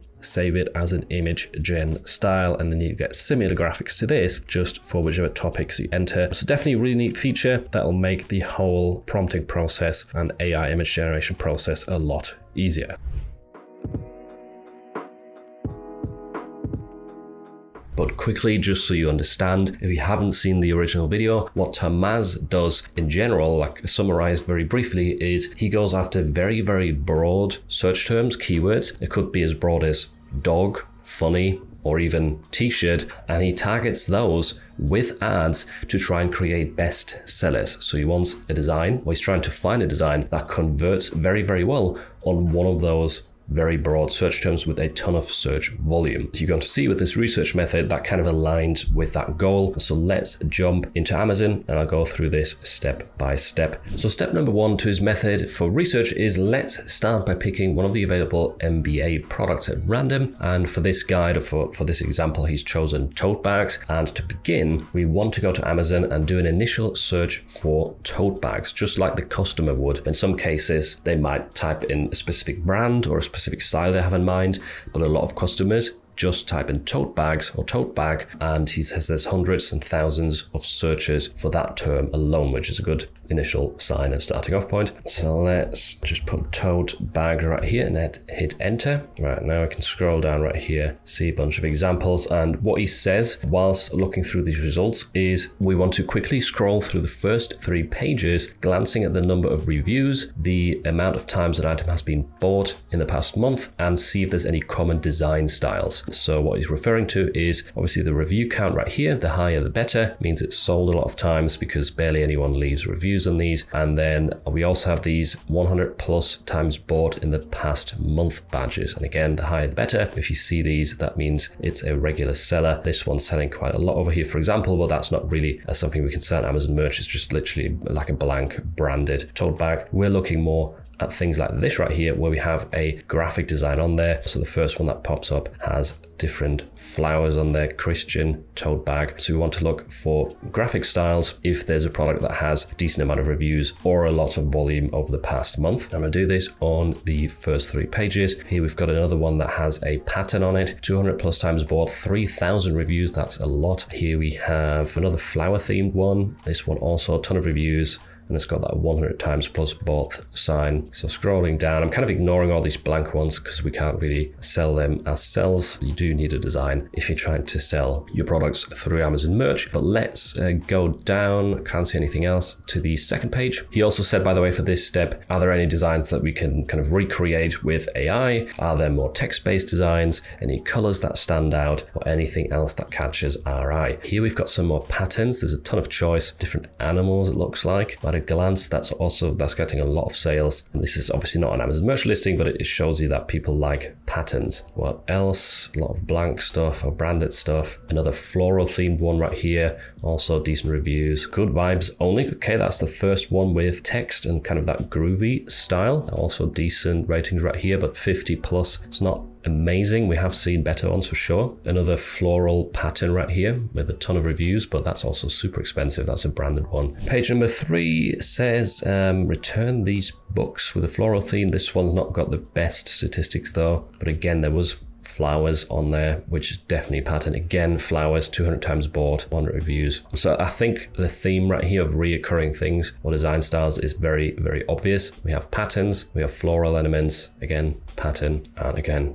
floral. Right, so there we go. That is my findings. Let's see what Tamas actually said for the next steps. So after this initial product validation search, fruit patterns and a few floral designs caught my attention, and they're really easy to create in similar styles. Wow, when Lambo, let's go. And then he says, next step is to revalidate the idea with a new search for floral tote bags. I guess you could also alternatively look for fruit tote bags or fruit pattern tote bags, maybe pattern tote bags in general. So just anything that you found, kind of narrow that down a bit further, go back up here, hit search, and you will most likely find that your search results go down quite a bunch. So floral tote bags, we've got 7,000. Initially for tote bags, we had 70,000. Okay, and now we just want to quickly look through this page as well, see that there is demand. And yes, we can see a ton of badges right here with multiple hundreds of items bought in the past month, a ton of reviews. Here's another one, 300 reviews, 100 times plus bought. Generally, a lot of these listings have a high amount of reviews, which is a good sign. There's a lot of volume happening here in terms of sales, 200 plus bought, 100 times plus bought. Again, another 100. It is never ending.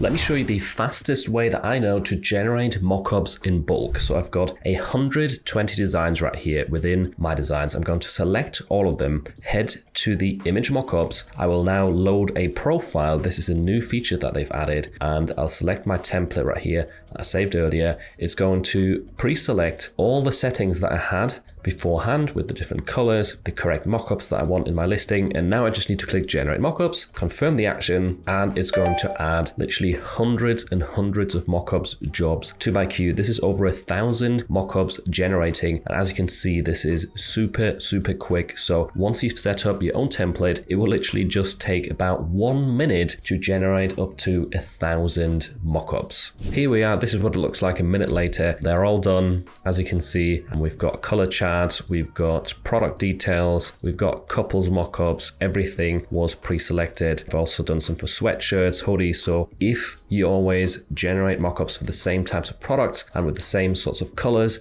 then these profiles are going to absolutely save the game for you.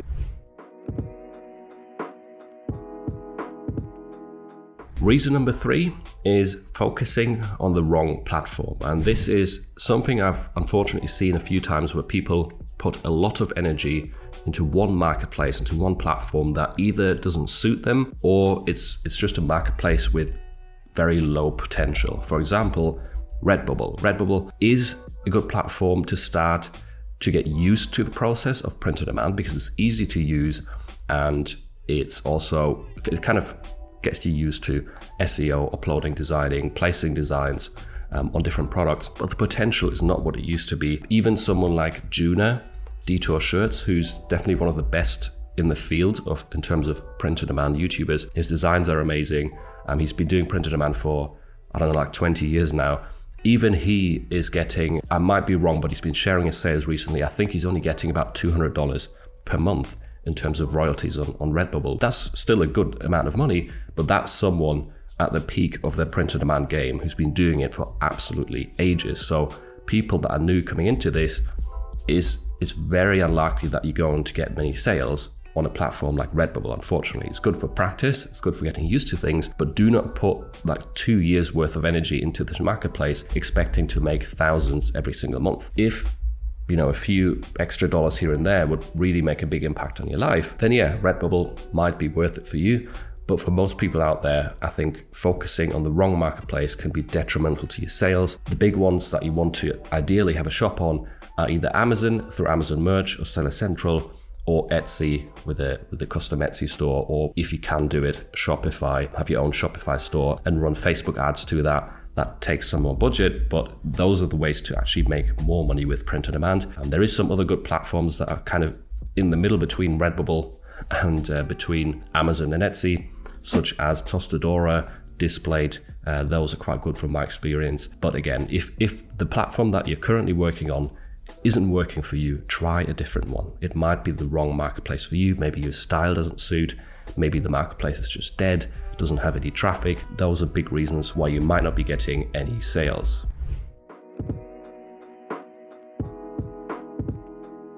if you're on your Ideogram homepage, you want to click into the prompt bar and then click this little image upload symbol right here. Then just choose a file or a design that you want to kind of recreate with Ideogram or have a similar style of, and then just click describe down here at the bottom. Now Ideogram is going to look at that image and describe it in a prompt. So now we have a circular emblem featuring a detailed illustration of a pug dog's face. The pug has a tan and beige coloration with a distinctive wrinkled forehead and soulful eyes. As you can see, it's very, very descriptive, very exact and detailed with this prompt. Surrounding the pug is an American flag with its iconic red and white stripes and blue field dotted with white stars. The flag appears to have a vintage or weathered texture, which is exactly what I was after, adding a rustic feel to the overall design. So now we've got a really good prompt right here to describe that initial design. By the way, I would recommend turning magic prompt off to begin with. But if we hit generate now, it should give us a very, very similar design or style to that one that we uploaded. This can be handy in many different ways. I'll show you a different application for this in a little while right here. Typically, I run this with magic prompt off to begin with, and that usually already gets some really good results. As you can see, this looks really great and can definitely work well for something like July the 4th, Independence Day, and what is an evergreen design if you add some phrases to this. I would also suggest though testing out the magic prompt, because sometimes if you turn this on, you will get some results that are a bit wonky, but other times it will come up with a new creative idea that is still similar to the original, but not exactly the same, if that makes any sense. So testing out magic prompt is definitely worth it. I've got a quote from you here that I'd like you to elaborate. Oh. And you can look at your notes, by the way, if you want to name examples. So you said, for designing t-shirts or finding phrases, say you love the thing without saying you love the thing. What do you mean by that? Absolutely, yeah. So this is taking a different approach other than a scaled out phrase. So if you're doing scaled designs, we all love those phrases that you can apply different niches to, just a girl who loves ramen, just a dad who loves fishing. Those phrases work well in terms of the scaled out style. But I've been having a lot of fun coming up with captions that are, it's a lot more labor intensive, but coming up with captions that work specifically well for one particular niche. And what I mean by that, say you love the thing without saying you love the thing. So don't say, I love fishing. Okay, that's we've all been there. We've done that. But can you say it in a different way? So instead of saying I love camping, can you say feeding mosquitoes since 1985? That's kind of a fun little way to say that you love the outdoors. The one I've enjoyed, and it's a longer phrase, but instead of saying I love cooking, saying made with love means I licked the spoon and kept on using it. I've seen that one. That's not an original one, but that funny way to say that you love cooking without being quite so literal about it. Another good one for the baseball niche, especially for a woman. Instead of saying just a girl who loves baseball, having I'm out of your league. Brilliant. Yeah. So those are definitely great because they're like these little inside jokes that people that are within that niche or that like that topic would understand a lot more easily. I think the question here is, how do you get the ideas? How do you find those sorts of ideas if you can't come up with them yourself? If you're not into baseball or not into cooking, what would you suggest? Sure. So one idea, and this is where AI can be helpful, not writing the phrases for you, but it's just in terms of generating terms that are related to a specific niche. Okay, so say baseball. Okay, just give me 20 terms that are related to baseball, and looking at those terms, and then there's different apps, and I honestly don't recall the name of the app that I've been using lately, but idioms. So using apps or websites or whatever that will help you find idioms that are related to a specific niche or a specific word, like the word league. Okay, so what are some phrases that use the word league, like out of your league? Okay, out of your league is a common phrase that's not necessarily related to baseball, but of course we're applying it to baseball in this case. So idioms that are related to a particular niche. And you've got to be creative with using your brain and connecting. Rhyming can be helpful, so taking a phrase, a common phrase, and changing out one of the words to be a niche-related term that rhymes, and you're substituting in one of the words in an existing phrase. That could be a fun way to take that approach.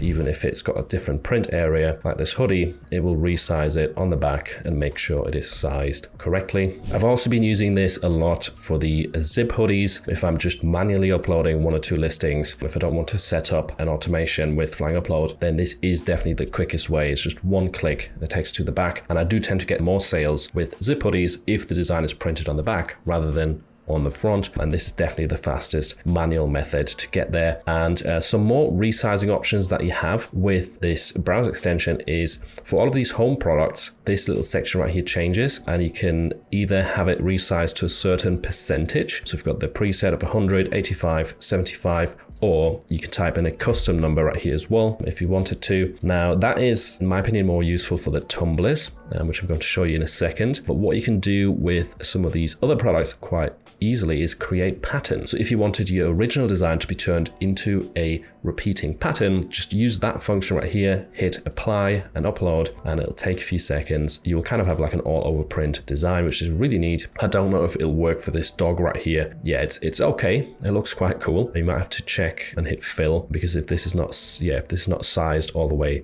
to the edge, it might look a bit weird. So make sure to fill the image right here. That looks quite cool, to be honest. It's not perfect, but that is probably more so my fault with the design. If you have more of a round or symmetrical design, and I'll put up some examples on the screen, then this could definitely turn out some really, really nice patterns. Let's quickly try it for the pillow right here as well. Why not? Yeah, that does look pretty cool. And you can still change the color right here. And for example, we're looking something like this. And there we go. That's a pretty neat looking pillow right there, to be honest, for Dachshund lovers. And now the last thing, or not the last thing, there's another feature I've got to show you after this, but the tumbler part right here has been expanded as well. So you can do one side and have it resized. For example, if this is too big for you, I mean, it's not really too big, but let's imagine it's too big and it's not showing the entire design. You could take it down to say 75% on just one side, if that's what you want. And as you can see, it will make sure to stick to that same alignment on just one side. Two-sided, kind of self-explanatory. Let's do it with 85% right here. Apply and upload, and then we should have the design pasted onto both sides, slightly smaller than it was originally. Yep, there we go. That's definitely been really handy, because sometimes the design will bleed off the edge right here of the mockup quite a lot, and some of the text will be cut off, and then you will want to select one of these smaller options. But in this case, with the Dachshund, I think 100% looks totally fine. So you can use that right here.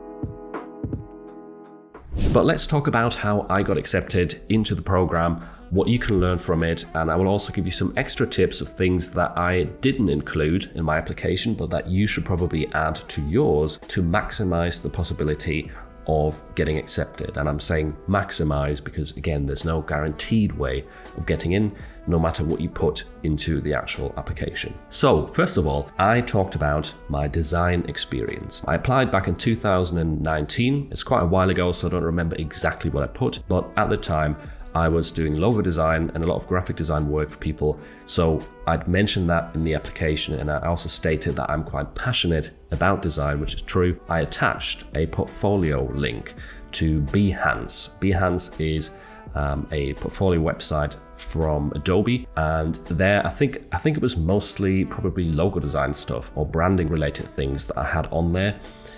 So not necessarily t-shirt design, but it was just proof to show that I'm into design and that I have design experience. So attaching a portfolio is one thing that I would recommend doing if you haven't tried it yet. It doesn't have to be t-shirt design necessarily. Obviously, it would help if it's more sort of t-shirt design orientated, because that's what you're mainly going to sell on the Amazon merch marketplace. But back in the day when I applied, using a traditional design portfolio for other services also helped me out. At least I think it helped me out. So that's the first thing that I would recommend you might want to add to the application. It's design experience. Even if you're not an experienced designer, just adding it in there and attaching a portfolio with some examples might help you get some higher chances. The second thing that I did is I mentioned that I sell on other platforms as well. Back when I applied, I had already been selling on Redbubble and on TeePublic for a little while, I believe maybe Spreadshirt as well. And I told them about that. I said, hey, I've already got a shop on these other platforms, and I'm used to selling print-on-demand products, and I know how the process works. So again, you want to show them that you have experience, that you're not new to this, you haven't just stumbled on a YouTube video and you're applying on the same day. So if you have stores, mention that in the application. If the stores look really good, really tidy, if they have nice artwork, you could also attach a store as a portfolio in a sense to show them some proof. I don't think I attached any links to my other shops, but mentioning that shows to them that you're serious about this and you already know the industry, you know what to do, and that will definitely help if someone reads through the application. Those are the things that I did that I remember. Now on to some other tips that I didn't do, but that you should probably do.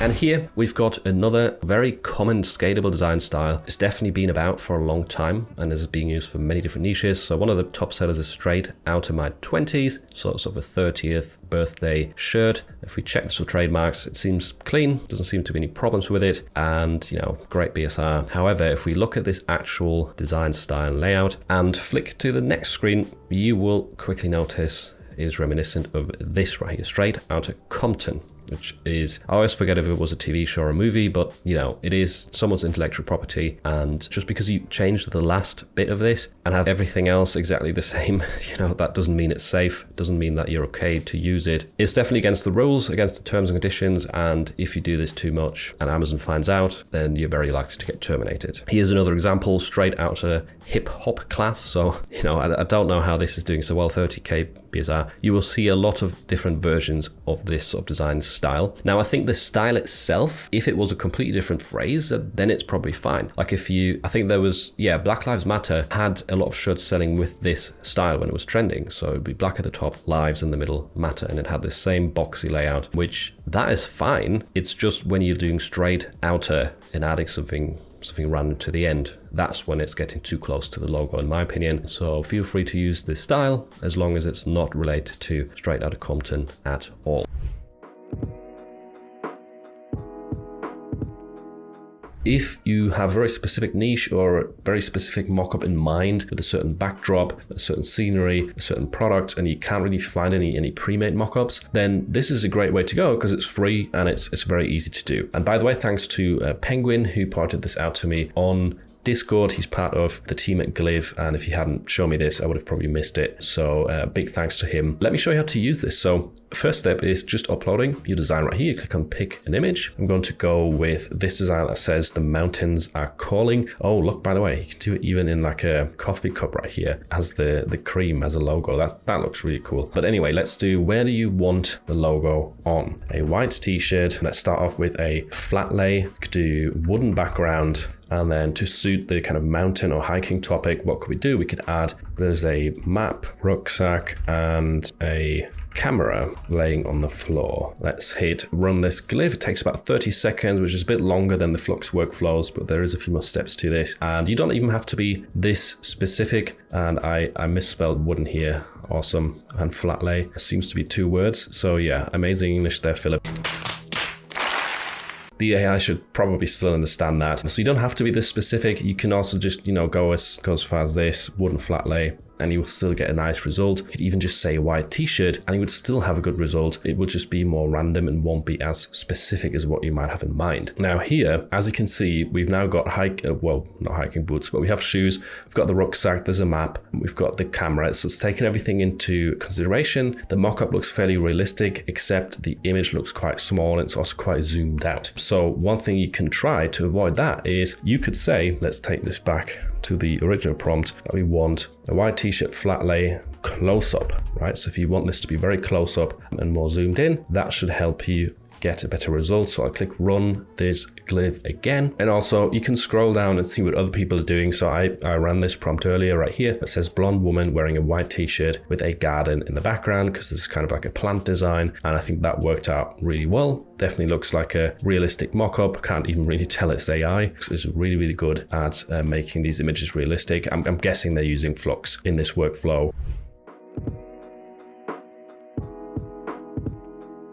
How do you actually create your own style? Because you might not want this kind of more detailed illustration, or you might be wanting to create a kawaii themed graphic, or maybe a vintage sunset style, which is also tough to do with these presets right here that we have within Recraft. And the way to create your own style is essentially just click on any of these images, or you start creating your own one. You go into the styles and then you click create style over here. And now you need to upload 5 or up to 5 reference images, the more the better. And I've got some prepared right here, which I will also make available as a free download in the description down below. So I'll give you some reference images that kind of hit that kawaii style really well, and then you can upload those into here. I'll just do that with a few of them. Let me choose a couple. Here we go. And then you just drag and drop those into this folder right here, onto these fields, and then you can give it a name at the top. So now we'll just call this kawaii. Then click add to my styles, and now it is automatically pre-selected right here. You can also, by the way, click into it, and then you've got my styles. You've got a separate tab for them, and you can also pin them to the top. So this button right here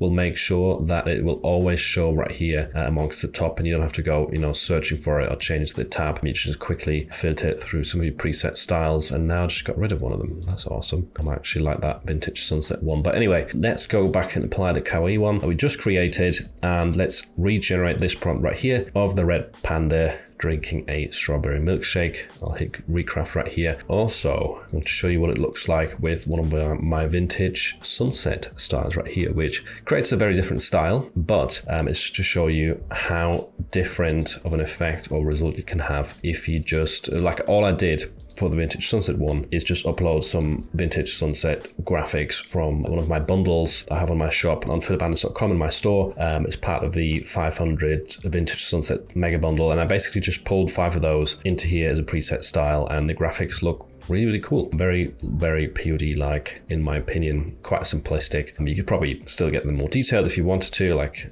slightly amend the style, but nevertheless, here is the kawaii result, and that looks really good, except for it's not drinking properly. There we go, that's a better result. But the actual style, I think, definitely nailed it there, and does look a little better than these ones down here, at least in my opinion. Maybe we'll also try what it looks like if we turn it into a vector art style, because that's another thing you can do, is if you create a style right here, and you upload a bunch of reference images, then you can say, let's call this one kawaii vector. Over here on the right, you can change this from illustration to vector art, and then if you add it to your styles, and let's drag this over, regenerate this. If you now got this vector style selected, it is going to turn it straight into an SVG file, which is obviously different to this, which is still pixel based.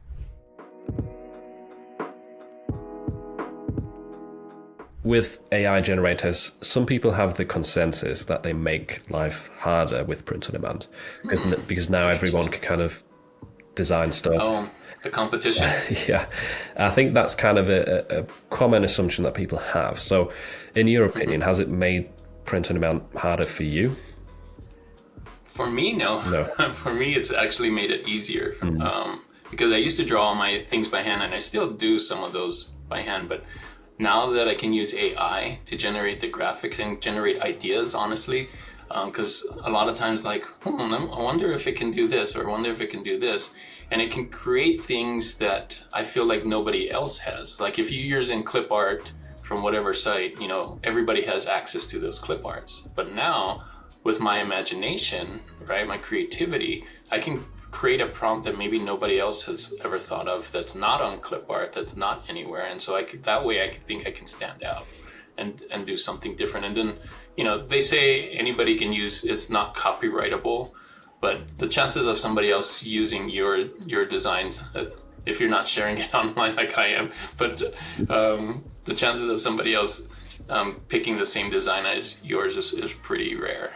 Yeah, I agree. So I think it really helps. Yeah, and I find that very interesting coming from you, because a lot of people kind of argue AI is stealing work from designers or artists who they could do this themselves.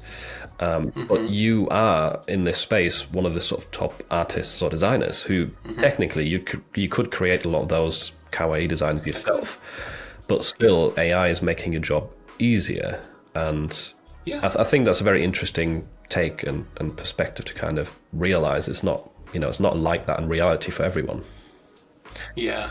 In fact, I don't think I could do design with Detour with a 9 to 5 and not use AI, because I did Shirtober once where I drew everything by hand, and it was really hard. It took a lot of time, I bet. and because everything was by hand, starting from scratch with a notepad and everything, and that just took me a lot longer. And right now I'm trying to simplify the process to get those things out with the graphic and AI. And usually I just put in some text and a little more graphics, and boom, it's a lot faster. Yeah, it increases your productivity, and I think that's a good thing, whether you're less skilled at art or more skilled at art. Congratulations, you made it all the way to the end of probably one of my longest videos ever. So thank you very much for being a loyal viewer. If you want to make me aware of that fact, comment hot dog underneath. That will also help confuse some of the people that didn't watch until the end, and that will start seeing kind of all these random hot dog comments with time. One more thing to make you aware of, I have a completely free email newsletter that you can sign up to via a link in the description. And if you sign up to it, you get access to an exclusive 1000 Evergreen niche spreadsheet. On top of that, I also send you regular emails about some of the tools I've found and the lessons that I've learned. You will get an entire print-on-demand mini course welcome series, as well as some additional mini courses on email to opt into about trademarks, niche research, and productivity. So there's a bunch of value there. All you need to do is submit your email. It's totally free, and I've put a lot of work into it in 2024. And if you want to learn how I plan to increase my sales in 2025 by creating scaled out high quality AI designs for print-on-demand, make sure to check out this tutorial next.